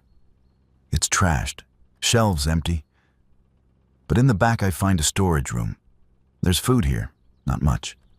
Some chips, candy bars, beef jerky. I grab everything, movement behind me. I spin. It's an infected. Must have been hiding in here. It lunges. I fire without thinking. The shot catches it in the face. It drops. My hands are shaking. I grab the food and run back to the car. The tank is full. Danielle's eyes are wide when she sees the blood on my jacket. You okay? She asks. Yeah, let's go. We drive north. I have this vague idea that maybe smaller towns are safer. Less population means fewer infected. It's probably stupid, but it's all I've got. The landscape changes. More trees, less buildings. The infected become less frequent. We pass through small towns that look abandoned, but intact. No signs of fighting, like everyone just left. We stop at a farmhouse. It's isolated, surrounded by fields. The front door is locked, but a window is broken. I climb through and let Danielle in. The place is empty, clean. Whoever lived here left in an orderly way. No signs of violence. There's food in the pantry, canned goods, dry beans, rice. More than we've seen in weeks. We could stay here, Danielle says. I look around. The house is small but defensible. One story. Good sight lines. The nearest neighbor is half a mile away. Yeah, I say. We could. We unload the car, bring everything inside. I lock the doors, check the windows. The place seems secure. That night we eat real food for the first time in weeks. Canned chicken and rice. It tastes like heaven. Danielle cries while eating. We made it, she says. We made it. But even as I say it, I know this isn't the end. It's just another beginning, another place to survive, until we can't anymore. The infected are still out there. The world is still ending. But for now, for tonight, we're safe. We're alive. And maybe that's enough. I wake up to silence, and it takes me a minute to remember where I am. The farmhouse. Not our house. Not that tomb of glass and marble we abandoned. This place is smaller. The walls are plain white drywall. The floor is linoleum in the kitchen, old carpet everywhere else. It smells like dust, and whoever lived here before cooked with a lot of garlic. Danielle's still asleep next to me on the couch. We didn't make it to the bedroom last night, just collapsed in the living room after eating and didn't move. No, she looks peaceful. The dark circles under her eyes are still there, but some color has returned to her face. I get up slowly. My body aches. Weeks of malnutrition and stress have taken their toll. I'm probably down 30 pounds. My pants barely stay up even with my belt cinched to the last hole. The windows have curtains, thin floral things that let in the morning light. I peek through them carefully. The farmhouse sits on what looks like 10 or 15 acres. Most of it is overgrown field. There's a barn about 50 yards from the house. Looks old. Red paint peeling. Beyond that, trees. Lots of trees. The nearest visible house is a smudge in the distance. No infected that I can see. No movement at all except birds. I check the rest of the house properly. 2 bedrooms, 1 bathroom, small kitchen, living room. Basement accessed through a door in the kitchen. I open it and peer down. Dark. Smells musty. I close it. Don't have the energy to explore down there yet. The pantry is better stocked than I thought. I do a proper inventory. 20 cans of soup, 15 cans of vegetables, 10 cans of fruit, 5 cans of tuna, 3 jars of peanut butter, 2 boxes of crackers, a bag of rice, 2 bags of dried beans, some flour, sugar, salt, coffee, actual coffee. I almost cry. There's a propane stove in the kitchen. I check the tank. Quarter full. Not great, but it'll last a while if we're careful. There's also a fireplace in the living room, wood stacked next to it. Maybe 30 logs. Not enough for winter, but something. Water is going to be a problem. The taps don't work. Power's out here too. But there's a well outside, hand pump style. I go out and try it. The handle is stiff, but after a few pumps, water starts flowing. Clear, cold. I cup my hand under the stream and taste it. Minerally, but not bad. Thank God, I mutter. I fill every container I can find in the house. Pots, bowls, empty jars. We need to boil it before drinking, but at least we have a source. Danielle's awake when I come back inside. She's sitting up looking confused. Where are we? She asks. Farmhouse, remember? We drove north yesterday. Oh, right. She rubs her face. I thought maybe I dreamed it. You want some coffee? Her eyes go wide. We have coffee? We have coffee. I make it on the propane stove. Real coffee. The smell fills the house, and for a moment it almost feels normal. Like we're on vacation at some rustic bed and breakfast. Not hiding from the end of the world. And we sit at the kitchen table drinking coffee, and it's the best thing I've tasted in my entire life. What do we do now? Danielle asks. Survive. Same as always. For how long? Long as we can. She's quiet for a while. Then, do you think anyone else made it? I don't know. Maybe. Probably. Has to be other people out there doing the same thing we are. We should try to find them. Maybe. Or maybe we're safer on our own. She doesn't argue. We've had this discussion before. Other people are a risk. Could be dangerous. Could steal our supplies. Could be infected and not know it yet. But other people are also hope. Community. The possibility of something better than just the two of us waiting to die. I don't know which side I'm on anymore. We spend the day fortifying. I find tools in the barn. Hammer, nails, saw, some old lumber. Not much, but enough to reinforce the doors. Board up a couple windows. The barn also has some farming equipment. A tractor that doesn't run, some hand tools, a wheelbarrow, bags of fertilizer, and a shotgun. It's hanging on the wall in a back corner. Pump action Remington. I check the chamber. Empty. But there's a box of shells on a shelf nearby. 25 rounds. I bring it back to the house along with some other useful things. A hand crank radio, lanterns, matches, a first aid kit that's more complete than the one we had. That night we try the radio. I crank it for a minute, then turn it on. Static. I scan through the frequencies. More static. Then a voice. Repeating this message every hour. This is Emergency Broadcast Station 7 Alpha. If you can hear this, the evacuation zones are no longer operational. FEMA has withdrawn from all major metropolitan areas. Military quarantine zones have been established in the following locations. The voice lists off places. Fort Bragg, Cheyenne Mountain, Naval Station Norfolk. Others I don't catch. Civilians are advised to remain in secure locations and await further instructions. Do not attempt to reach military installations. Deadly force is authorized against anyone approaching quarantine perimeters. Repeat, do not approach military installations. The message loops. I listen to it 3 times before turning it off. They've given up on us, Danielle says quietly. Sounds like it. So we really are on our own. Yeah. We sit in the dark. The only light is from a candle I lit. It flickers, casts shadows on the walls. I'm scared, Danielle admits. Me too. What if we can't do this? We don't have a choice. There's always a choice. I know what she means.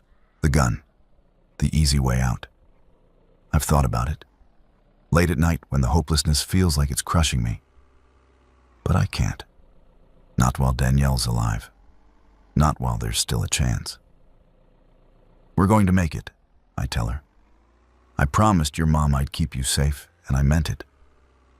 My mom's probably dead. You don't know that. Tyler, be realistic. She was in Spokane when everything went to shit. Spokane's a city.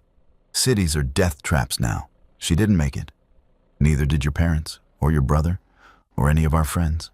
They're all gone. She's crying. I pull her close. You're probably right, I say. But I'm still keeping that promise. Days pass. We settle into a new routine, different from the house, but similar in its tedium. Wake up, eat, check the perimeter, maintain the fortifications, ration supplies, sleep. The weather's getting colder. It's November now. Maybe mid-November. I've lost track of dates. Frost on the grass in the mornings. The well water is ice cold. We're burning through firewood faster than I'd like. I need to find more wood. The trees around the property are mostly pine. Not ideal for burning, but better than nothing. I spend a day cutting down a dead one with a handsaw from the barn. It's exhausting work. My muscles aren't used to it. But by evening, I have the tree down and cut into manageable pieces. I haul them back to the house in the wheelbarrow. Danielle helps me stack them. We work in silence. The work feels good, purposeful, like we're doing something to ensure our survival instead of just waiting to die. That night, I see lights in the distance. Headlights, moving slowly along what must be the main road about 2 miles from our property. I grab the shotgun and watch. The lights stop, idle for a few minutes, then move on. Someone's out there, Danielle says. She's at the window next to me. Yeah.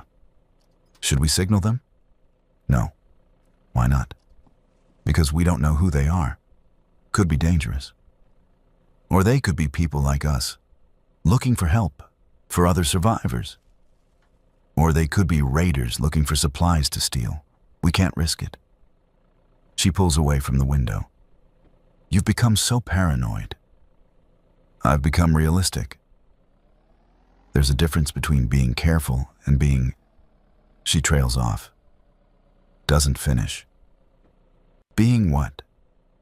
Nothing. Forget it. But the tension hangs between us. It's been building for weeks.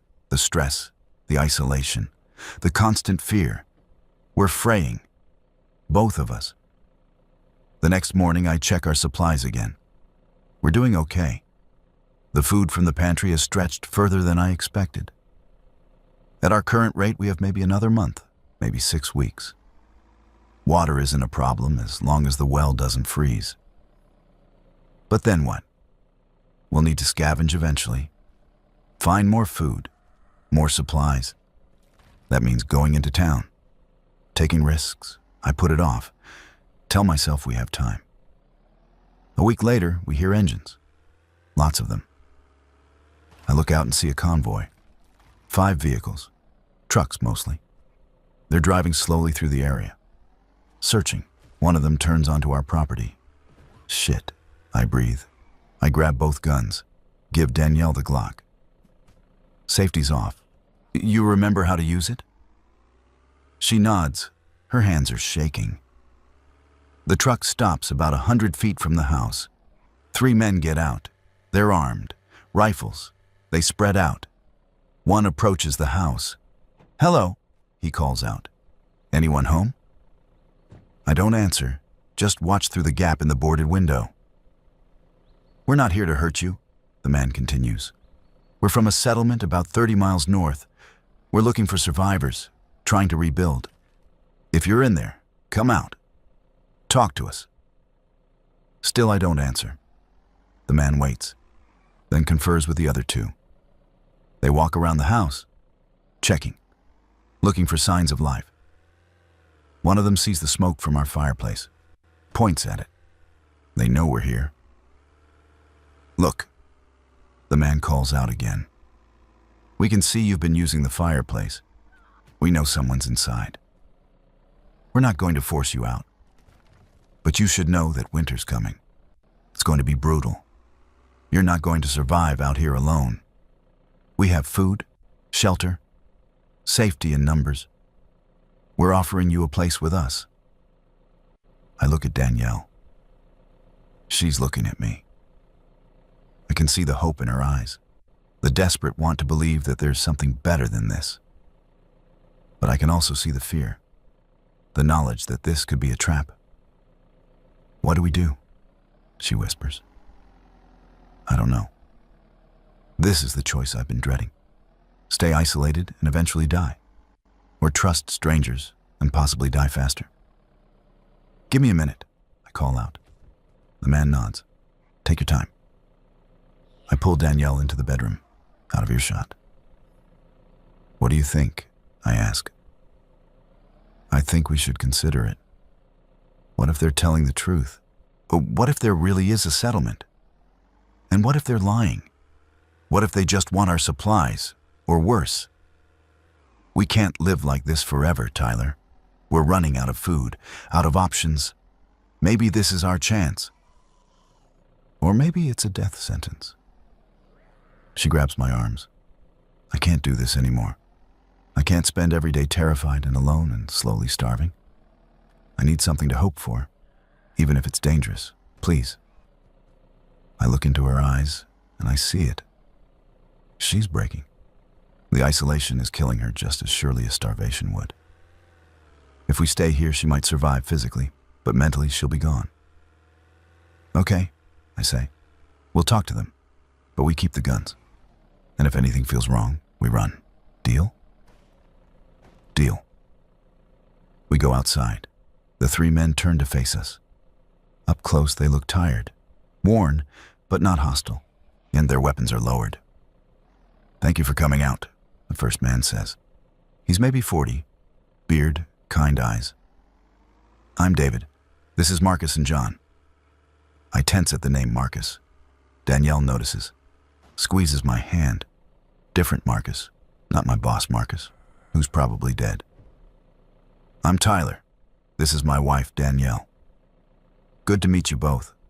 How long have you been here?" "Couple weeks. We came from Seattle." David nods. "We get a lot of refugees from the cities. Things got bad there fast." "Where's your settlement?" "North. Used to be a summer camp. Private property. Isolated. We've got about 40 people now. Families, mostly. We're growing food, raising livestock, trying to build something sustainable." "Why are you out recruiting?" I ask. "Seems risky." "It is, but we need people, skills, manpower. Winter's coming and we don't have enough hands to do everything that needs doing. We're offering safety and community in exchange for contribution. Everyone works. Everyone pulls their weight. And if someone doesn't, then they're asked to leave. We can't afford dead weight, not anymore. It's honest, at least, brutally so." "What kind of work?" Danielle asks. "Whatever needs doing. Farming, hunting, cooking, building, guard duty. We assess people's skills and assign them where they're most useful." I think about it. Part of me wants to say no, wants to hole up here and take our chances. But Danielle's right. We're not going to make it through winter alone. We'll run out of food and firewood, and then we'll freeze or starve. "We need to talk about it," I say. "Of course. We'll be in the area for another day. Meet us back here tomorrow morning if you decide to come. Otherwise..." He shrugs. "Good luck to you." They leave, get in their truck, and drive off. Danielle and I go back inside. "What do you think?" she asks. I think it could be legit, or it could be a trap designed to lure desperate people. So we don't go? I didn't say that. I think we should go. But carefully, we keep our guard up. First sign of trouble, we bail. How do we bail if we're 30 miles from here without a car? Good question, I think. We take the car, follow them up.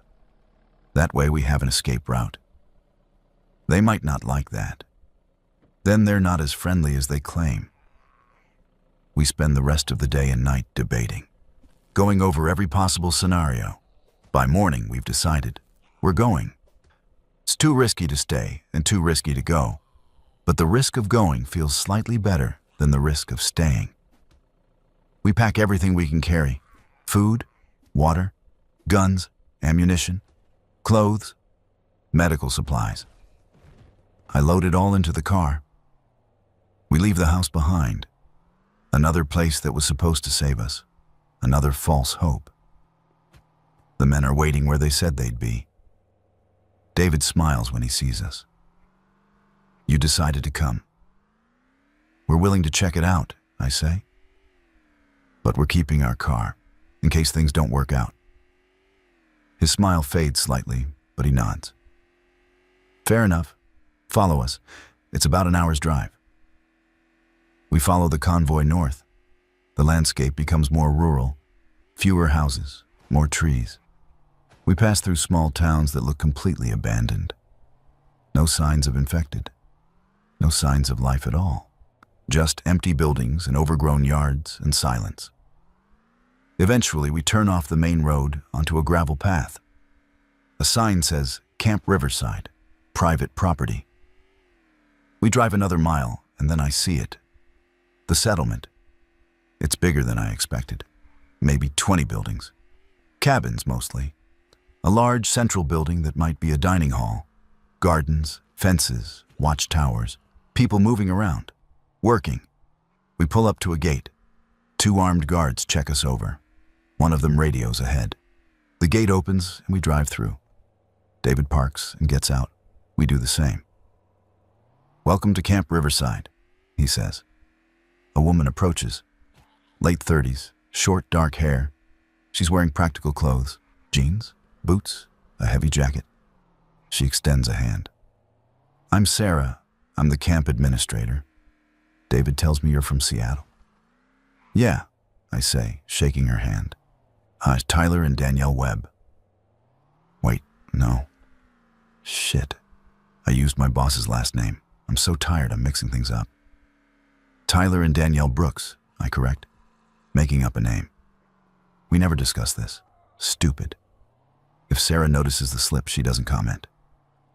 Well, Tyler and Danielle Brooks, let's get you oriented.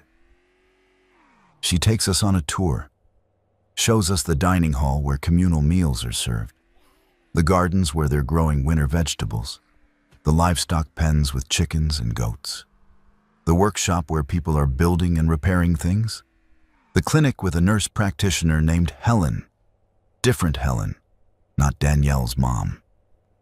Everyone we meet seems normal, tired, wary, but normal. They ask questions. Where we're from, what skills we have, how long we've been surviving. No one seems hostile, just curious. And Sarah brings us to an empty cabin. Small, 1 room, a bed, a wood stove. This can be yours if you decide to stay, she says. We ask everyone to contribute 4 hours of work per day minimum. In exchange, you get shelter, food, and safety. We have rules. No stealing, no violence, no unauthorized leaving. Everyone answers to the council. I'm on the council along with David and 3 others. Any questions? What happens if we want to leave? I ask. You can leave any time. Just let us know so we can account for resources. But if you leave, you can't come back. We can't risk people going in and out, potentially bringing infection. What about the infected? Danielle asks. Have you had any problems? Some, early on. We've cleared the area pretty thoroughly. Patrols go out daily to make sure no infected are getting close. Our fence is sturdy. Guards are armed. We've been lucky so far. Lucky, that's a word I haven't heard in a while. We'll need to think about it, I say. Of course, take the day. Look around. Talk to people. Dinner's at 6 in the dining hall. You're welcome to join us. She leaves. Danielle and I are alone in the cabin. What do you think? She asks. Seems okay. Too okay, maybe. You think it's fake? I think people can hide things, put on a good show. Or maybe it's real. Maybe we actually found somewhere safe. I want to believe that. I really do. But I've been burned too many times, trusted too much. Every time we think we're safe, something goes wrong. We walk around the settlement, talk to people. A man named Eric who teaches the kids. There are kids here, 5 of them, ranging from maybe 6 to 12. Seeing them is surreal. Children playing, laughing, like the world didn't end. A woman named Amanda who does laundry and cooking. She's friendly. Tells us about how they fled from Portland when the outbreak started, how they found this place and decided to fortify it. Everyone has a story. Everyone lost someone. But they're here. They're surviving. Together. By dinner, I'm starting to think maybe this is real. Maybe we got lucky. The dining hall is crowded. 40 people, Sarah said, and it looks about right. They serve stew, actual stew with vegetables and meat and bread. Real bread. My mouth waters. We sit and eat, and people ask us questions, and we answer vaguely. Don't want to give too much away yet. But the atmosphere is warm. Communal. It feels like... God, it feels like home. After dinner, David pulls me aside. So, what do you think? You staying? I look at Danielle. She's talking to Amanda, smiling. Actually smiling. I haven't seen her smile in weeks. Yeah, I say. We're staying. Good. We need people like you, strong, resourceful. We'll put you to work, but I think you'll find it's worth it. That night, Danielle and I lie in the cabin's bed, and for the first time in forever, I feel like maybe we're going to be okay. This could be good, Danielle whispers. Yeah. We could build a life here. Maybe. You're still worried. Old habits. She snuggles closer. Try to relax. We're safe now. I want to believe her. I close my eyes and let myself hope. The first week is good. They assign me to the building crew. We're winterizing cabins, insulating walls, fixing roofs. It's hard work, but satisfying. Danielle gets assigned to the kitchen. She helps Amanda with meals, seems to enjoy it. Nights we collapse exhausted, sleep deeply. No nightmares, no infected clawing at doors. Just silence and warmth and peace. The second week, the cracks start to show. I notice the guards. They're always armed, always watching. Not just watching the perimeter, watching us, the people inside. I notice the rations. Everyone gets the same amount, but the council members seem to eat more. Better portions. I mention it to Eric. Best not to question it, he says quietly. Just keep your head down and work. That's a red flag, but I don't push it. The third week, someone tries to leave. A man named Paul. He gets caught at the gate trying to sneak out at night. They bring him to the dining hall the next morning. Everyone's required to attend. Sarah stands at the front. Paul's on his knees. 2 guards are holding him. Paul has broken our rules, Sarah says. He attempted to leave without permission, without informing the council. This is theft. He's been consuming our resources under false pretenses. I just wanted to check on my sister, Paul says. She's in Olympia. I need to know if she's alive. We all have people we've lost, Sarah says coldly. That doesn't give you the right to endanger this community. I wasn't going to endanger anyone. I was just... One of the guards hits him, hard, across the face. Paul goes down. I start to stand. Danielle grabs my arm, shakes her head. Paul will be expelled from the settlement, Sarah announces. He'll be given 1 day's worth of food and water. After that, he's on his own. They drag him out. He's crying, begging. No one helps him. That night, I tell Danielle we need to leave. What?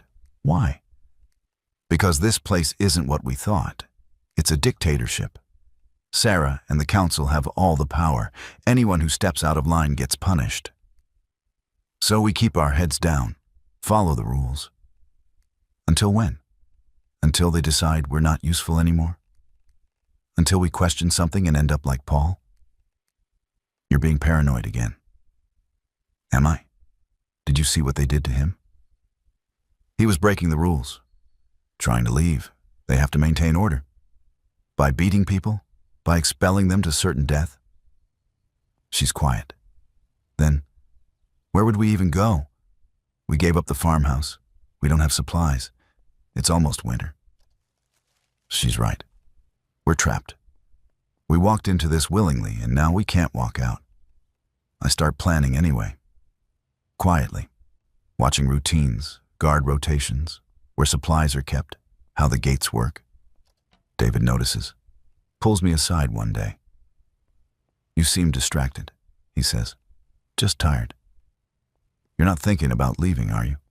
Because that would be very stupid. It's not a question. It's a threat. No, I lie. We're happy here. Good. Because we've invested resources in you, fed you, sheltered you. It would be a shame if you didn't repay that investment. He walks away, and I feel cold dread settling in my stomach. This is a prison. A comfortable prison, but a prison nonetheless. That night, I tell Danielle everything. My observations, my fears. She listens without interrupting. We're stuck here, I finish. They're not going to let us leave. Then we make it work. It's not ideal, but it's better than being out there alone. Is it? Yes. Tyler, look around. We have food, warmth, other people. So what if the council is a bit authoritarian? That's the price we pay for security. That's what you're willing to accept? That's what I have to accept. Because the alternative is death. We're on opposite sides now. She wants to stay. I want to go. The argument escalates. Voices raised, angry words, things we don't mean. Finally, she storms out, slams the cabin door behind her.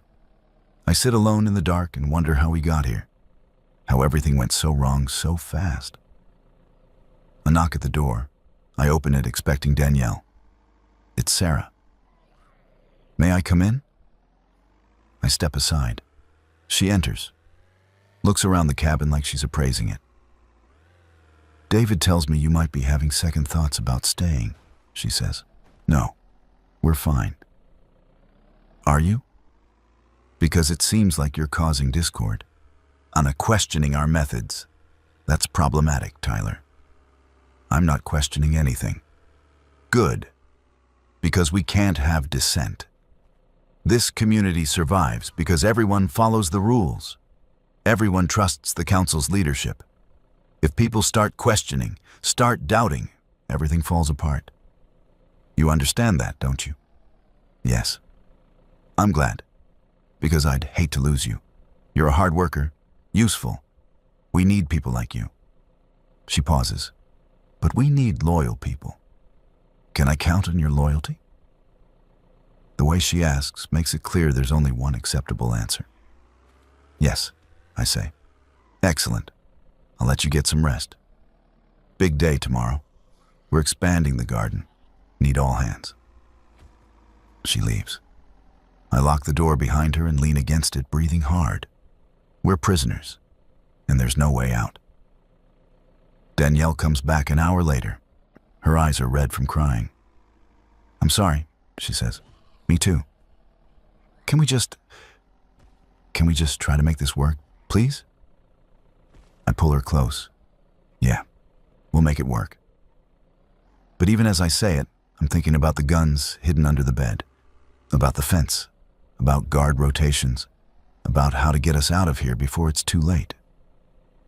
Because this place might be survival, but it's not living. And I didn't fight through the end of the world just to become a slave to someone else's vision of order. We'll bide our time, play along, and when the moment is right, we'll run. We have to. Because I made a promise to keep Danielle safe. And I'm starting to realize that staying here might be the most dangerous thing we've ever done. The work continues. Days blend together. I haul lumber, hammer nails, dig trenches for the garden expansion. My hands blister and callous. My back aches constantly. But I keep my head down, smile when spoken to, agree with everything Sarah or David or anyone on the council says. I'm playing a role, the compliant survivor, the grateful refugee who knows how good he has it. Inside, I'm watching, learning, planning. The fence is 10 feet tall, chain link topped with barbed wire. There are 3 gates. Main gate at the front, service gate on the east side, emergency exit on the west. The emergency exit is locked with a padlock. I've seen the guards check it during rounds. Guard rotation changes every 6 hours. Midnight, 6 a.m. Noon, 6 p.m. During the shift change, there's about 10 minutes where coverage is thin. People transitioning, handing off, that's the window. Supplies are kept in a locked storage building near the dining hall. Food, medicine, ammunition. The council has keys. Sarah keeps hers on a lanyard around her neck, never takes it off even when sleeping. I know because I've watched her cabin at night. Creepy? Maybe. Necessary? Definitely. Our car's parked in a lot near the main gate. They took our keys the second week, said it was for inventory purposes, said they'd give them back if we needed them. Lies. The cars are locked up tight. Guards watch them. I need a new plan. Something that doesn't involve the car. There's a service road that runs along the eastern edge of the property, used for bringing in supplies back when this was a summer camp. It's overgrown now, but passable on foot. It leads to the main highway about 3 miles through the woods. If we can get to that road, we can disappear. Walk to another town. Find another car. Start over somewhere else. The problem is getting past the fence and the guards and doing it without getting caught. I need tools. A wire cutter would be ideal, but those are kept in the locked workshop. I could maybe break in, but that would alert people. Too risky. I'm thinking about this while working on a cabin roof when Eric climbs up next to me. You're planning something, he says quietly. I freeze. What? Don't play dumb. I've seen that look before. You're planning to run. I don't know what you're talking about. Look, I don't care. Your business. But you should know it's been tried. 3 times since I've been here. No one's made it. What happened to them? Sarah sent patrols, hunted them down, brought them back, made examples. You don't want to know details. My stomach drops. What kind of examples? Eric doesn't answer, just looks at me with haunted eyes, then climbs back down the ladder. That night I tell Danielle what Eric said. So we can't leave, she says. It's not a question, more like resignation. We can't. We just have to be smarter, not get caught. Tyler, maybe Eric's right. Maybe we should just accept this. It's not perfect, but it's survival. At what cost? Our freedom? Our dignity? Those things don't matter if we're dead. They matter to me. She turns away. I can't do this argument again. I'm tired. I'm so tired. I let it drop. But I don't stop planning. A few days later, something happens that changes everything. New people arrive. A family, mother, father, 2 kids. They look rough, malnourished, scared. Sarah welcomes them warmly, gives them the orientation speech, assigns them a cabin. I watch from a distance. The father looks familiar. It takes me a minute to place him. Then I realize I've seen him before in Seattle. He was in line behind us at Costco that first day when everything was falling apart. Small world. Or maybe not. Maybe there's only so many places to run. The family settles in. The kids join Eric's school. The parents get assigned work. Everything seems normal. Then a week later, the mother comes to dinner with bruises on her arms. I notice. So does Danielle. We exchange glances but don't say anything. The next day, the bruises are on her face. I pull Eric aside. What's going on with the new family? Don't ask questions you don't want answers to, he says. Eric, tell me. He sighs. David took a liking to the mother, asked her to his cabin. She refused. He didn't take it well. He hit her. And when the husband tried to intervene, David had him beaten by the guards, put him on restricted rations as punishment. I feel rage building, white hot. And no one's stopping this? Who would? The council runs everything. Sarah backs David. The guards follow orders. Anyone who objects ends up expelled or worse. This is insane. This is survival. You do what you have to do to stay alive, even if that means looking the other way. I can't look away. Not from this. That night I find the husband. His name is Robert.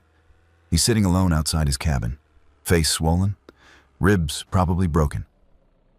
Hey, I say, you okay? He looks at me with dead eyes. What do you think? I think this place is fucked up, and I think we should do something about it. Like what? Fight back? And they have all the guns, all the power. We're nothing. We're not nothing. We're survivors. We made it this far. We don't have to roll over and take this. You got a plan? Working on it. But I'm going to need help. You in? He thinks for a long moment, then nods. Yeah, I'm in. Over the next week, I recruit quietly. Robert, Eric, a woman named Jennifer whose husband was expelled for stealing extra food for their sick daughter. A young guy named Chris who's been here 6 months and hates every second of it. 5 of us. Not much, but it's something. We meet in secret, late at night in the woods beyond the cabin, plan our escape. We need weapons, Chris says. We can't do this unarmed. Workshop has tools, I say. Not guns, but better than nothing. Hammers, knives, something. How do we get in? Jennifer asks. I've been watching. The lock is old. I think I can pick it. You know how to pick locks? I've seen YouTube videos. Everyone stares at me. Look, it's better than nothing. Robert speaks up.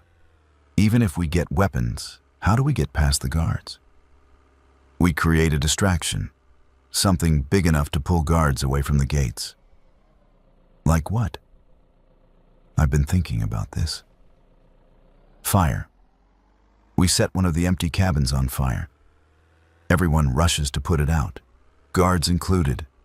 In the chaos, we slip out the emergency exit. That's incredibly risky, Eric says.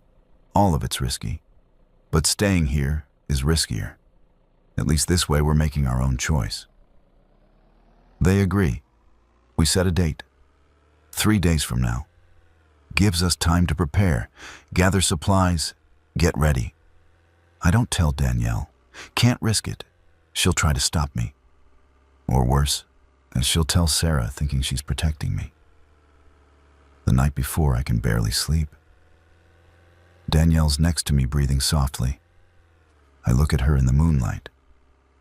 My wife, the person I've fought to keep alive through all of this. Tomorrow I'm either saving her or getting us both killed. I get up, can't lie still anymore. Go outside. The camp is quiet. A few guards on patrol. Otherwise, stillness. I walk to the fence. Stand there looking out at the dark woods beyond. Freedom is right there. So close, just on the other side of this barrier. Couldn't sleep? I spin around. It's Sarah. She's standing 10 feet behind me. How long has she been there?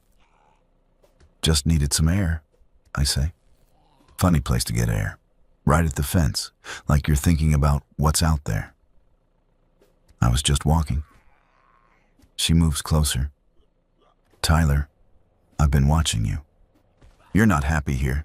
I can see it. The way you look at people.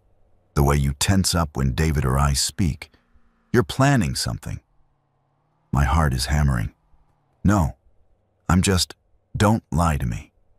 I'm giving you a chance here. A chance to come clean. Tell me what you're planning, and maybe we can work something out. I could tell her. Could confess everything. Maybe she'd be lenient. Maybe she'd just expel me instead of something worse. But I think about the mother with bruises. About Paul being dragged out crying. About Eric's haunted eyes. I'm not planning anything, I say. Sarah stares at me for a long moment, then nods. Okay, if you say so. But I'll be watching. And if I catch you doing anything that threatens this community, I won't hesitate to make an example of you. Understand? Yes. Good. Get some sleep. A big day tomorrow. She walks away and I stand there shaking. She knows, or at least suspects. Which means we're out of time. I find Robert first thing in the morning. We go tonight. No waiting. Why? What happened? Sarah's onto us. We move now, or we don't move at all. He nods. I'll tell the others. The day drags. Every minute feels like an hour. I work, try to act normal, smile, make small talk. All while my insides are churning. Danielle notices something's off. You okay? She asks at dinner. Fine, just tired. You sure? You seem weird. I'm sure. She doesn't look convinced, but she doesn't push it. After dinner, I tell her I'm going to check on some work at the cabin we were winterizing. She offers to come, but I say no. It's boring work. She should rest. She kisses me. Don't be too late. I won't. I walk away feeling like a monster, like I'm abandoning her. But this is for her, for both of us, even if she doesn't see it yet. I meet the others behind the workshop. Robert has a backpack with food he managed to sneak out. Jennifer has blankets. Chris has water bottles. Eric has a map he copied from the office. Everyone ready? I ask. They nod. I pick the lock on the workshop. Takes me 20 minutes, and I break 2 of the improvised tools I made from wire, but finally the lock clicks open. Inside we grab what we can. Hammers, a crowbar, box cutters. Not much, but better than bare hands. Okay, I say. Chris, you set the fire. Use the cabin at the far end, farthest from the emergency exit. That'll pull everyone in the wrong direction. Rest of us head for the exit. We go together. Anyone gets caught, we don't stop. We keep moving. Everyone got it? They nod. Chris heads off. The rest of us move toward the emergency exit. It's on the western edge, past the gardens, through a small cluster of trees. We wait in the shadows. Minutes tick by. My heart is racing. What if Chris gets caught? What if this doesn't work? Then I see it. Orange glow, flames. The cabin is burning, shouts, people running, guards rushing toward the fire. Now, I hiss. We run, low and fast, through the trees, to the fence. The emergency exit is right there, padlocked. Robert swings the crowbar, hits the lock. Once, twice. It doesn't break. Hurry, Jennifer whispers. More swings. The lock finally gives. We rip it off. Push the gate open. Go, go, go! We're through, into the woods, running. Behind us, someone's shouting, "The West Gate! Someone's at the West Gate!" We don't stop, just run. Branches whipping our faces, roots trying to trip us. The darkness is complete, but we keep going. Gunshots, loud cracks echoing through the trees. "Don't stop!" I yell. More shots. Something whizzes past my head. They're shooting at us. We run for what feels like forever. Lungs burning, legs screaming. Finally, Eric stops. "Wait," he gasps. "Listen." We stop. Listen. No more shouts, no more gunshots. Just our own ragged breathing and the night sounds of the forest. "Did we lose them?" Jennifer asks. "For now," I say. "But they'll send patrols. We need to keep moving." "Which way?" Robert asks. Eric pulls out the map. We crowd around. He points with a shaking finger. "Service road should be about half a mile that way. If we follow it, we'll hit the highway." And then we figure it out. We start walking. Slower now. Conserving energy. Every sound makes us jump. Every shadow could be a guard. An hour later, we find the service road. Overgrown, but visible. We follow it. My mind is racing. Danielle. I left her. She's going to wake up and I'll be gone. Sarah will question her. She'll be terrified. I should have brought her. Should have told her. Should have made her understand. But it's too late now. I made my choice. We walk all night. By dawn, we reach the highway. It's empty. Abandoned cars scattered along the shoulders. No movement. No infected that we can see. "Which way?" Chris asks. "South," I say. "Away from the camp. Away from Seattle. Find a town. Find supplies. Start over." "What if they come after us?" Jennifer asks. "They will. We have to move fast. Stay ahead of them." We start walking. 5 survivors on an empty highway, heading toward an uncertain future. I think about Danielle. Wonder if she's awake yet. Wonder if she hates me. I'll come back for her. Somehow. Once I find somewhere safe. Once I have a plan. I'll come back and get her out of there. That's what I tell myself. That's the lie I need to believe to keep going. But deep down, I know the truth. I abandoned her. Left her in that place with those people. And there's a good chance I'll never see her again. The guilt is crushing. But I push it down. Focus on walking, on surviving, one foot in front of the other. That's all I can do now. We walk for 3 days, sticking to back roads, avoiding towns where we can, sleeping in abandoned cars or buildings, eating what little food Robert managed to bring.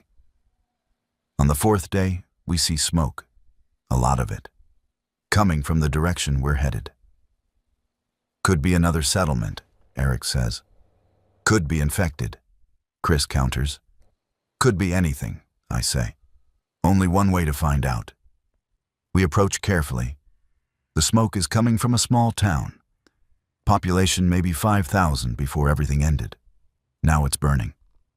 Or was. The fires are mostly out, but buildings are still smoldering. And there are bodies. Lots of them. What happened here? Jennifer breathes. We walk through the street. The bodies are infected. Dozens of them. Hundreds maybe. All dead, shot, burned, destroyed. "Someone cleared this place out," Robert says. "Who? Military maybe, or survivors. Doesn't matter. Point is, there's no infected here now. Might be supplies." We search the buildings. Most have been picked clean, but we find some canned goods. Bottled water, a first aid kit. It's not much, but it's something. We also find a truck, keys still in it. Engine turns over. "We have wheels?" Chris says, grinning. For the first time in days, I feel something like hope. We load up and drive south. Keep going until we're far from Camp Riverside. Far from Seattle. Far from everything. Eventually, we find a small house, isolated, off the main road, It's empty but intact. We clear it, make sure it's safe, then we settle in. What now? Eric asks. Now we survive, I say. Same as always. But it's different this time. We're not under anyone's thumb, not following someone else's rules. We're free. And freedom, it turns out, is terrifying. Days become weeks. We establish routines, scavenging runs, guard duty, maintaining the house. It's not so different from the camp, except we're in charge. We make the decisions. At night, I lie awake thinking about Danielle, wondering if she's okay, if she's eating enough, if David is bothering her, if Sarah punished her for my escape. The guilt is a constant weight. But I can't go back. Not yet. Not empty-handed. I need to build something first, create a place that's actually safe. Then I can go get her. That's the plan anyway. One night, Robert pulls me aside. You're not going back for her, are you? I don't answer. Look, man, I get it. You feel guilty, but you made the right choice. That place was a prison. You freed yourself. Sometimes that's all you can do. I left her there. You left her alive. That's more than a lot of people can say about their loved ones. He's right. Intellectually, I know he's right. But it doesn't make the guilt any easier to bear. Winter comes, snow falls. The house is cold even with the fireplace going. We're running low on firewood and food. We'll need to scavenge again soon, but the roads are getting icy, dangerous. Chris volunteers, takes the truck out. He's gone for 3 days. When he comes back, the truck is loaded with supplies. Where did you find all this? I ask. There's a Walmart about 20 miles south. Looks like it got hit hard, but the back storage room was untouched. Fucking gold mine. We unload.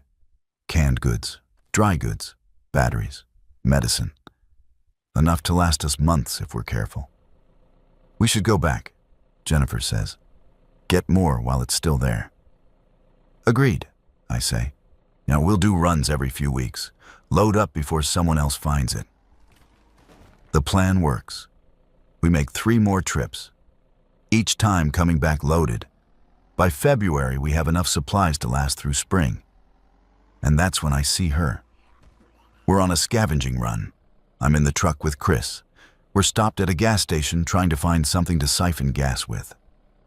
A car passes on the highway, moving fast. I glance up and see the driver. It's Danielle. I'm sure of it. Same hair, same profile. It's her. Follow that car, I tell Chris. What? That car. Follow it. Now. He doesn't argue. Just starts the truck and pulls out. We chase the car. It's moving fast, but so are we. We gain on it. Then it turns off onto a side road. We follow. The road gets narrower, rougher. We're in the woods now. The car stops. The driver gets out. It's not Danielle. It's a woman about her age. Blonde hair, same build, but different face, different everything. Sorry, I tell Chris. I thought, never mind. We drive back in silence. I feel like an idiot. Of course it wasn't her. She's still at the camp, still trapped. Or maybe she's not. Maybe she escaped. Maybe she's out here somewhere looking for me. Or maybe she's dead. I don't know which possibility is worse. The weeks drag on. More scavenging, more surviving. The group settles into a comfortable routine. Eric starts teaching me and Chris basic medical skills from a book he found. Jennifer learns to trap small game. Robert works on getting a generator running. We're building something. Slowly, but surely. A life. But I can't stop thinking about Danielle. Can't stop seeing her face in every blonde woman we pass. Can't stop the guilt. One night I make a decision. I'm going back. Not to stay, just to check on her. Make sure she's okay. Give her the option to come with me. I tell the others. That's suicide, Chris says. Maybe, but I have to try. They'll catch you, kill you. Maybe. Or maybe I'll get lucky. Eric shakes his head. You're not thinking straight. You're letting guilt cloud your judgment. Probably. But I'm going anyway. Robert stands. Then I'm going with you. No. You have your family. Your kids. You stay here.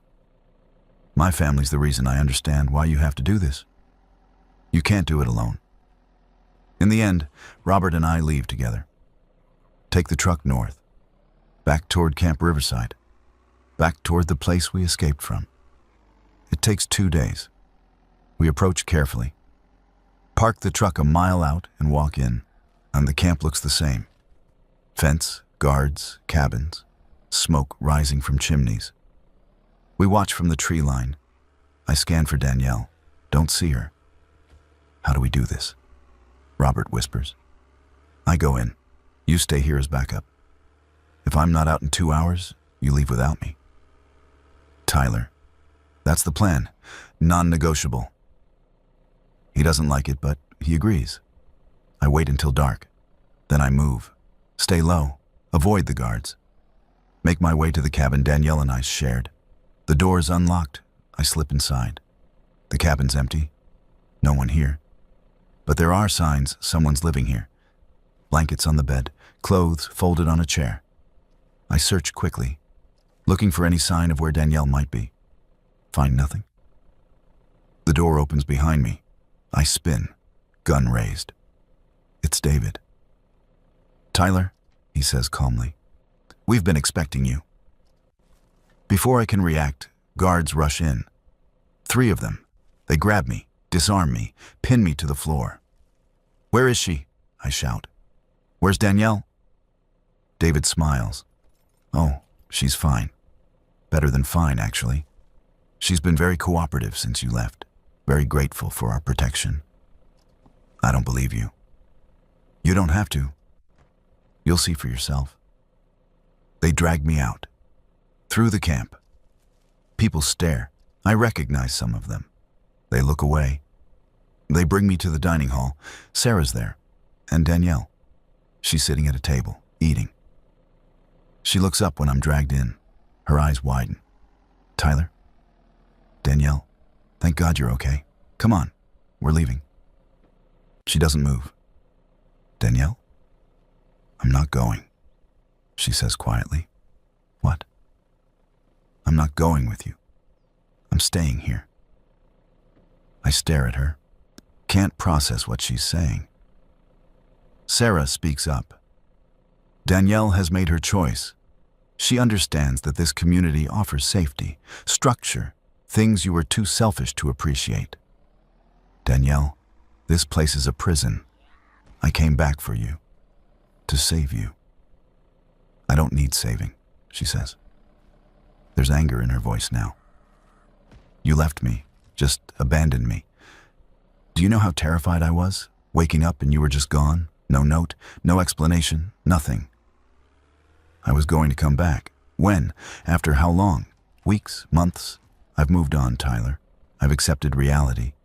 This is where I survive. With or without you. The words hit like physical blows. She means it. She's not coming. See? Sarah says. She's happy here. You should have been too. The guards drag me toward the door. I'm fighting, screaming, until begging Danielle to change her mind. She just looks away. They throw me outside. The gate opens. They shove me through. I land hard on the gravel road. If you come back, we'll kill you, David calls out. This is your only warning. The gate closes. I lie there in the dirt, broken. Everything I fought for, everything I risked, it's all gone. Robert appears, helps me up. What happened? She's not coming, I say numbly. She chose to stay. Shit, I'm sorry, man. We walk back to the truck in silence. I'm replaying everything in my head. Every decision, every choice, trying to figure out where I went wrong. Maybe I should have told her the plan. Brought her with me when we escaped. Maybe she would have understood. Or maybe this was always how it was going to end. Two people who loved each other breaking under the weight of survival, choosing different paths. We drive south, back to the house, back to the others. I tell them what happened. They don't know what to say. Just offer sympathy and space. That night I sit outside looking at the stars and thinking about Danielle. Wondering if she's looking at the same stars. Wondering if she thinks about me. Probably not. She's moved on. Made her peace with that place. And maybe that's okay. Maybe that's her version of survival. It's not mine. I can't go back to that. Can't live under someone else's control, even if it means being alone. So I stay with my group, with Robert and Eric and Jennifer and Chris. We keep scavenging, keep surviving, keep building our small version of civilization. Winter fades into spring, the snow melts, and green returns to the world. We plant a garden, start raising chickens from eggs we found on a farm. Life continues, different than before, smaller, but it's ours. And slowly, painfully, I start to let go. Of Danielle, of the guilt, of the idea that I could have saved her. She saved herself, made her choice, and I have to respect that. Even if it breaks my heart. The world ended. But we're still here, still fighting, still surviving. And maybe, just maybe, that's enough. The garden grows through spring and into summer. Tomatoes, beans, squash. We're producing food now instead of just consuming scavenged supplies. It feels like progress, like we're building towards something sustainable. Robert's kids help with the chickens. They're good kids, resilient. They've adapted to this new world better than any of us adults. Sometimes I watch them playing and feel something like hope. Eric sets up a small library in one of the spare rooms. Books we've scavenged, mostly practical stuff, farming, medicine, survival skills. But also some fiction. Stories to escape into when reality gets too heavy. Jennifer's getting good at hunting. She can track deer through the woods, brings back meat regularly. We smoke it to preserve it, building up stores for the next winter. Chris keeps the truck running, scavenges parts from abandoned vehicles. He's teaching himself mechanics from repair manuals. Says if we can keep the truck going, we can expand our range. Find more supplies. Maybe even find other survivors. Other survivors. The thought sits heavy in my mind. Are there others out there like us? Small groups clinging to life? Or are we one of the last? Whilst the radio sometimes picks up signals, fragments of broadcasts. Most are automated, emergency messages playing on loop. But occasionally, we hear voices. People calling out, asking if anyone can hear them. We never respond. Too risky. But it's comforting to know we're not alone. One evening in late June, I'm sitting on the porch when I see headlights in the distance, coming toward us. "Robert," I call out, "we've got company." Everyone mobilizes, grabs weapons, takes positions. We've drilled this. Unknown vehicles could be friendly or hostile. We prepare for hostile. The vehicle stops about 100 yards out, headlights still on. Blinding, a voice calls out. "Hello? We're not here to fight, just looking for people." I shield my eyes, can't see who's talking. "What do you want?" "Information, trade, maybe shelter. But we've been driving for weeks, haven't found anyone alive in days." "How many of you?" "4, all unarmed. Well, not unarmed, but we're not pointing guns at you." I look at Robert. He shrugs. His call. "Drive forward slowly," I shout. "Keep your hands visible."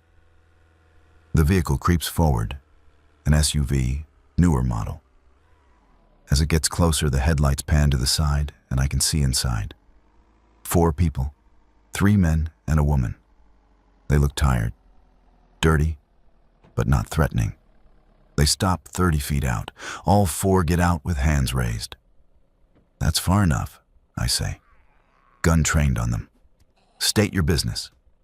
The woman speaks. She's maybe 30, brown hair, wary eyes. Like we said, we're looking for people, survivors. We came from Montana, had a place there, but it got overrun. Infected and raiders both. We barely got out. Been driving ever since looking for somewhere safe. What makes you think we're safe? You're alive. You have electricity. She nods toward the house. Lights are on inside. Generators running. That's more than most places we've seen. We're full up, I say. Can't take on more people. We're not asking to stay, just... Can we spend the night? Get some rest? Maybe trade for some food?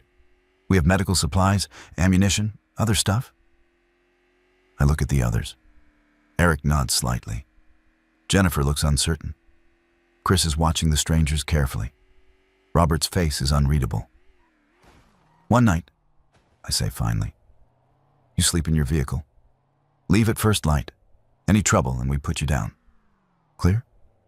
Crystal. Thank you. We let them park near the house. They set up camp in their SUV. We give them some food in exchange for antibiotics and a box of 9mm rounds. They're grateful, almost pathetically so. The woman's name is Lisa. The men are her brother Kyle and two friends, Marcus and Devin. Different Marcus again. The world is running out of names, apparently. They tell us about Montana, about how their community of about 30 people held out for months before a horde of infected showed up. Thousands of them, moving together like some kind of nightmare migration. They tried to fight, but there were too many. Most of the community died. These four escaped. Where were you headed? Eric asks. South, originally, Lisa says.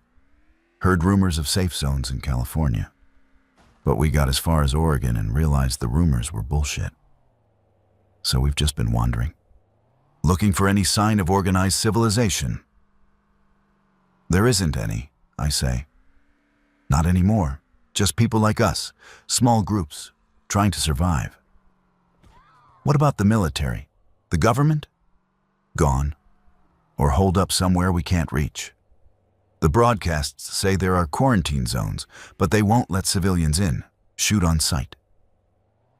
Lisa looks crushed, like I just killed her last hope. So that's it? This is all that's left? Yeah, pretty much. They leave at dawn as promised.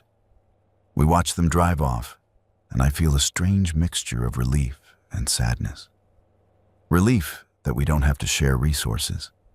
Sadness that there's nowhere for them to go. They're just driving toward an uncertain future, same as everyone else. Think they'll make it? Chris asks. No idea. Hope so. July brings heat. We rig up a solar shower using black plastic bags and sunlight. It's not hot, but it's better than bathing in the cold creek. Small luxuries matter now. The garden is producing well. We're eating fresh vegetables. It's amazing what a difference it makes. Energy returns, color to our skin. We're not just surviving anymore. We're living. But I still think about Danielle, especially at night. Wonder what she's doing, if she's still at the camp, if she ever thinks about me. Probably not. She made her choice. I made mine. That's how it had to be. One afternoon in August, we're working in the garden when we hear gunshots in the distance. Lots of them. Automatic fire. We freeze. Look toward the sound. It's coming from the direction of town, maybe 5 miles away. What the hell? Robert mutters. The shooting continues for 10 minutes, and then stops. Silence. Could be raiders, Jennifer says, fighting over supplies.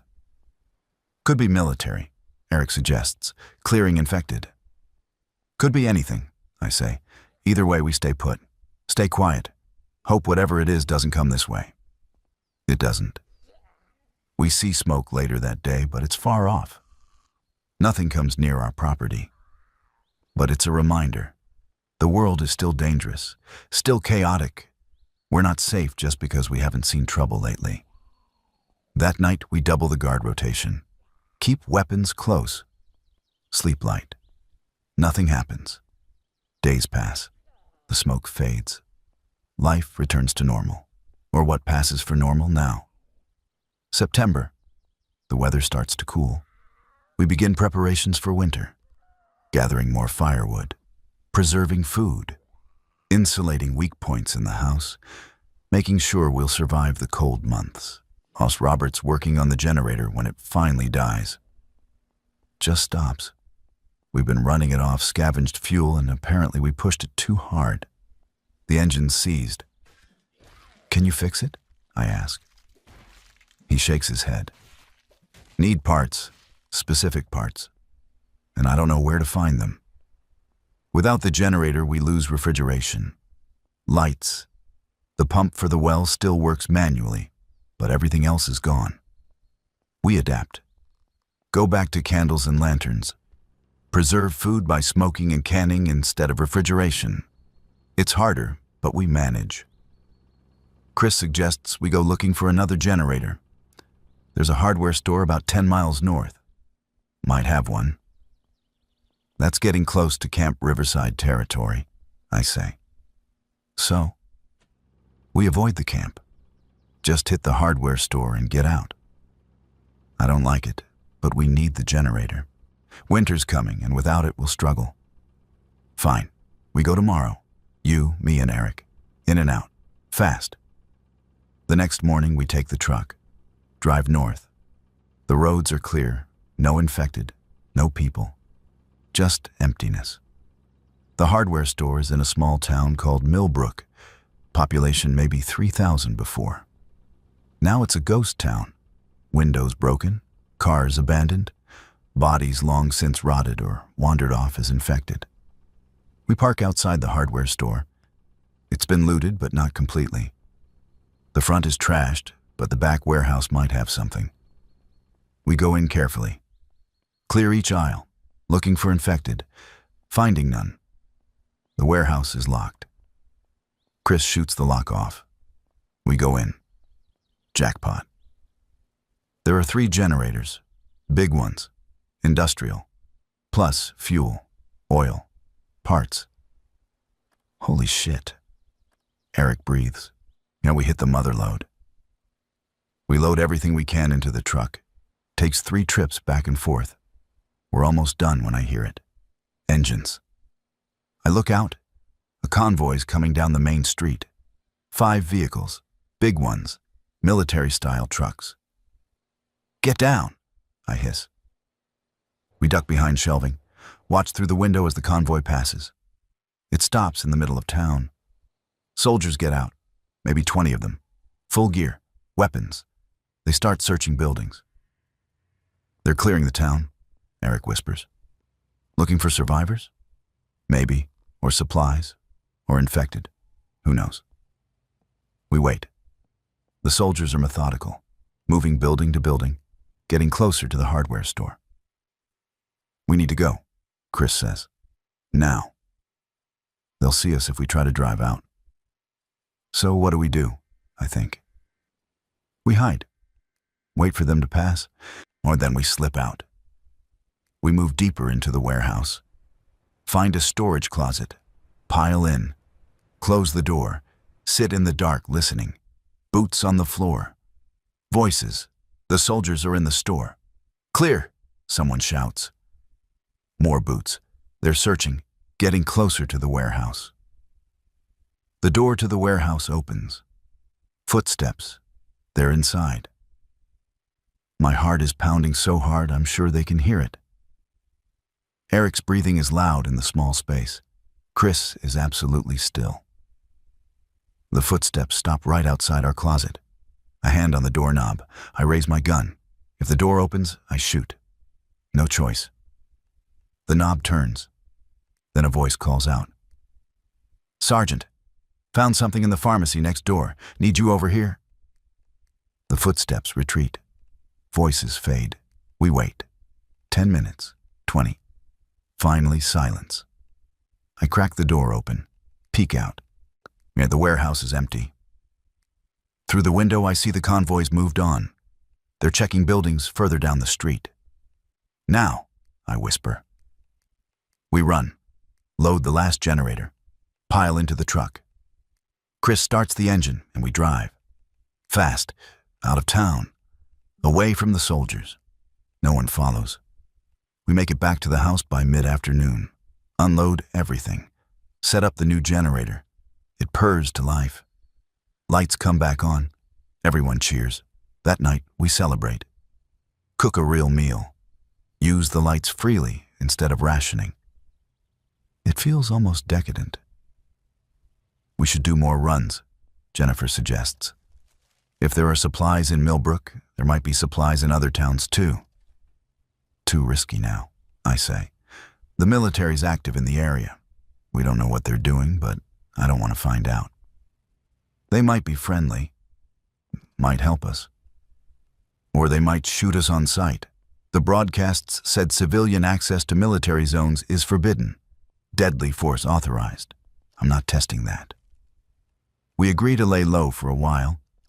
Stick close to the house. Avoid unnecessary risks.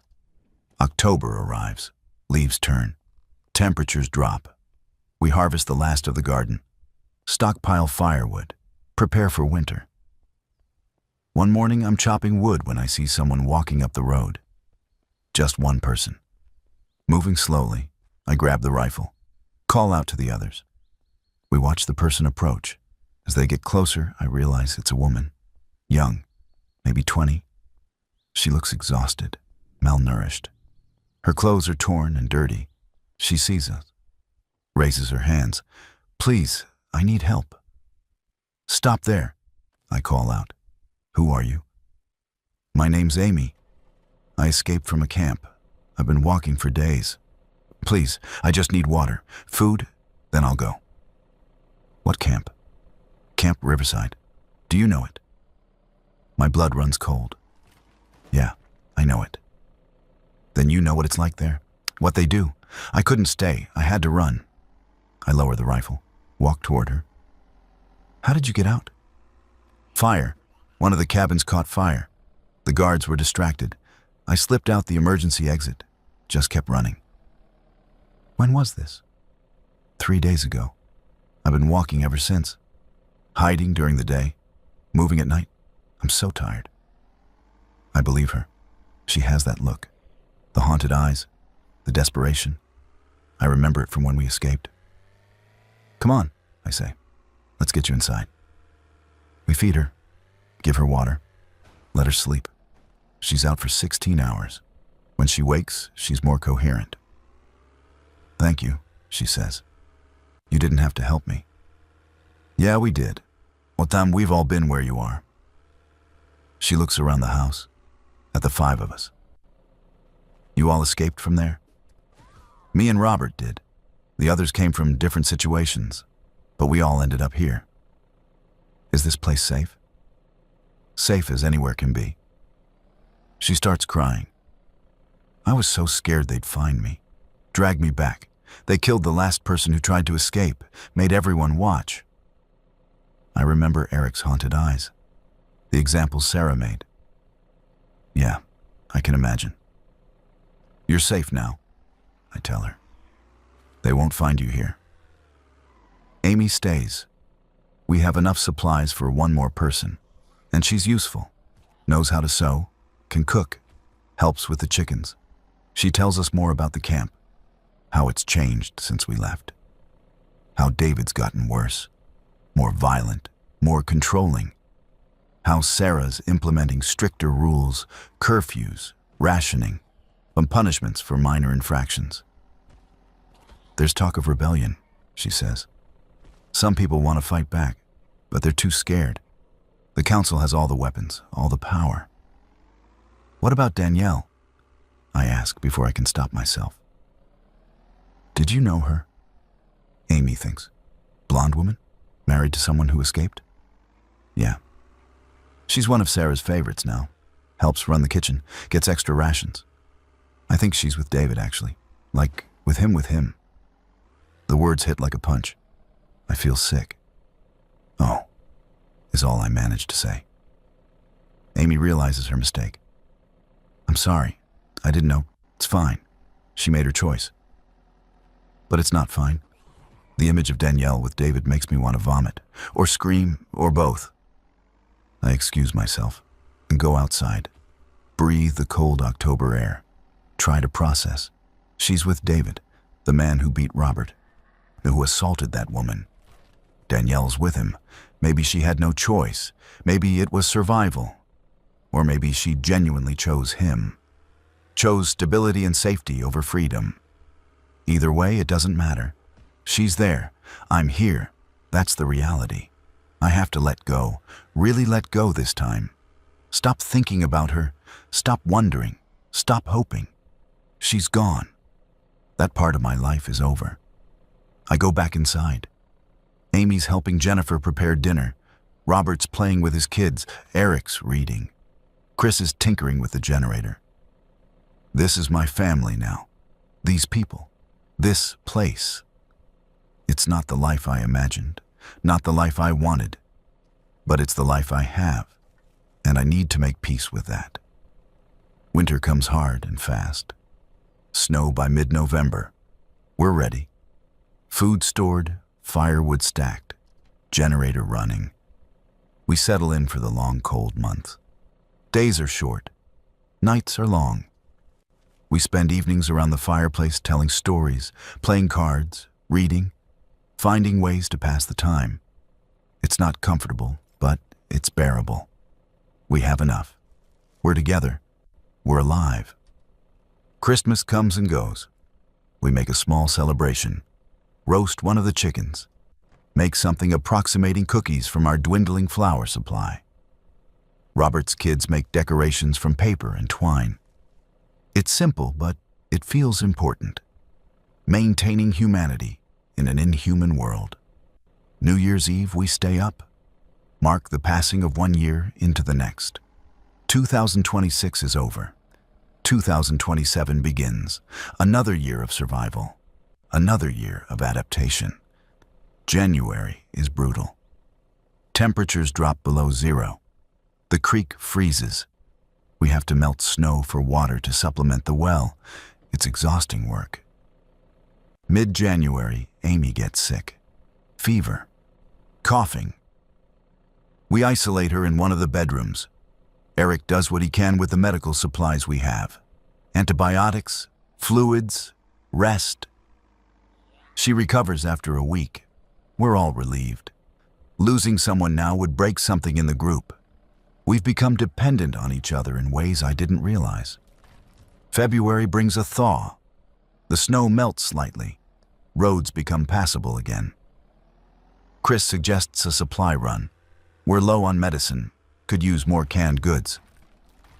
There's a town about 15 miles west we haven't checked yet. We go? Me, Chris, Eric. Take the truck. The town is small, called Riverdale. Maybe 1,000 people before. It's been picked over, but not completely. We find some canned vegetables, a few bottles of medicine. Not a huge haul, but something. We're loading up when I hear a voice. Tyler? I spin around. A man standing there, mid-50s, dirty clothes, thin, but his face is familiar. It takes me a second to place him. Then I remember. Marcus, my boss Marcus, from the real estate company. Marcus, I can't believe it. Holy shit, you're alive. Barely. He laughs, but there's no humor in it. Been surviving in the woods mostly, eating whatever I can find. I thought I was the last one left. You're not. There's more of us. We have a place, food, shelter. Come with us. He looks like he might cry. Really? Really? Come on. We bring Marcus back, feed him, give him a place to sleep. He's overwhelmed. Keeps thanking us. Can't believe he found people. Over the next few days, he tells us his story. How he tried to drive to his sister's place in Pittsburgh when everything went south. Got stuck in traffic. Infected overran his car. He barely escaped. Been on his own ever since. Nearly died a dozen times. I thought about giving up, he admits. Just letting the cold take me or walking into a horde. But something kept me going. Stupid hope, I guess. Hope's not stupid, Robert says. Hope's the only thing that matters. Marcus settles in, helps with chores, fits into the group easily. He's grateful to be here, to be alive, to have people. We're 7 now. It feels like a real community, like we're building something that might last. March arrives. The snow melts for real. Green starts to return. We begin planning the spring garden. Bigger this time. More variety. We want to grow as much of our own food as possible. One evening we're sitting around the fire when we hear it. A broadcast on the radio, different from the usual automated messages. This is General Howard broadcasting from Forward Operating Base Cascade. We are establishing safe zones for civilian survivors in the Pacific Northwest. If you can hear this message, make your way to the following coordinates. He reads off coordinates. Eric scrambles to get the map, plots them.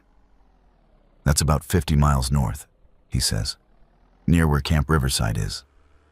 Could be legit, Chris says. Military safe zone, real protection. Or it could be a trap, I counter. How do we know it's really military?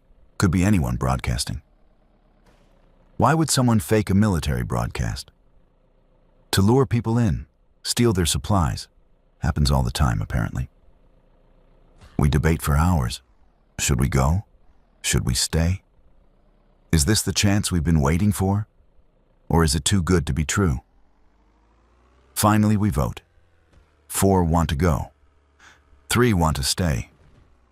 Majority rules, Robert says. We go, but carefully. We scout it first. Don't just walk in blind.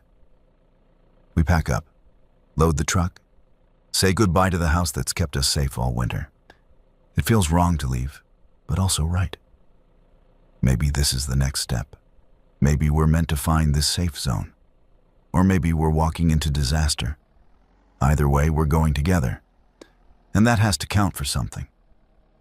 We drive north, slowly, carefully, watching for threats.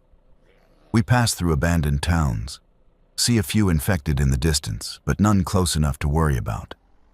On the second day, we reach the coordinates. It's a valley, surrounded by mountains. In the center is a military base. Real military. Fences, guard towers, soldiers, helicopters. It's real. Holy shit, Chris breathes. Now it's actually real. We approach slowly. Soldiers meet us half a mile out. Weapons raised. Stop, identify yourselves. I raise my hands. We're survivors. Heard the broadcast. Looking for a safe zone? How many of you? 7. Any infected? No. Any injuries or illnesses? No. The soldiers confer. One of them radios back to base. After a tense few minutes, they lower their weapons. You can proceed to the gate. You'll be screened. If you pass, you can enter. If not, you'll be turned away. Understood? Understood. We drive to the gate. More soldiers meet us. They search the truck, pat us down, check us for bites or scratches, ask questions, where we came from, how long we've been surviving, what skills we have. They're thorough, professional.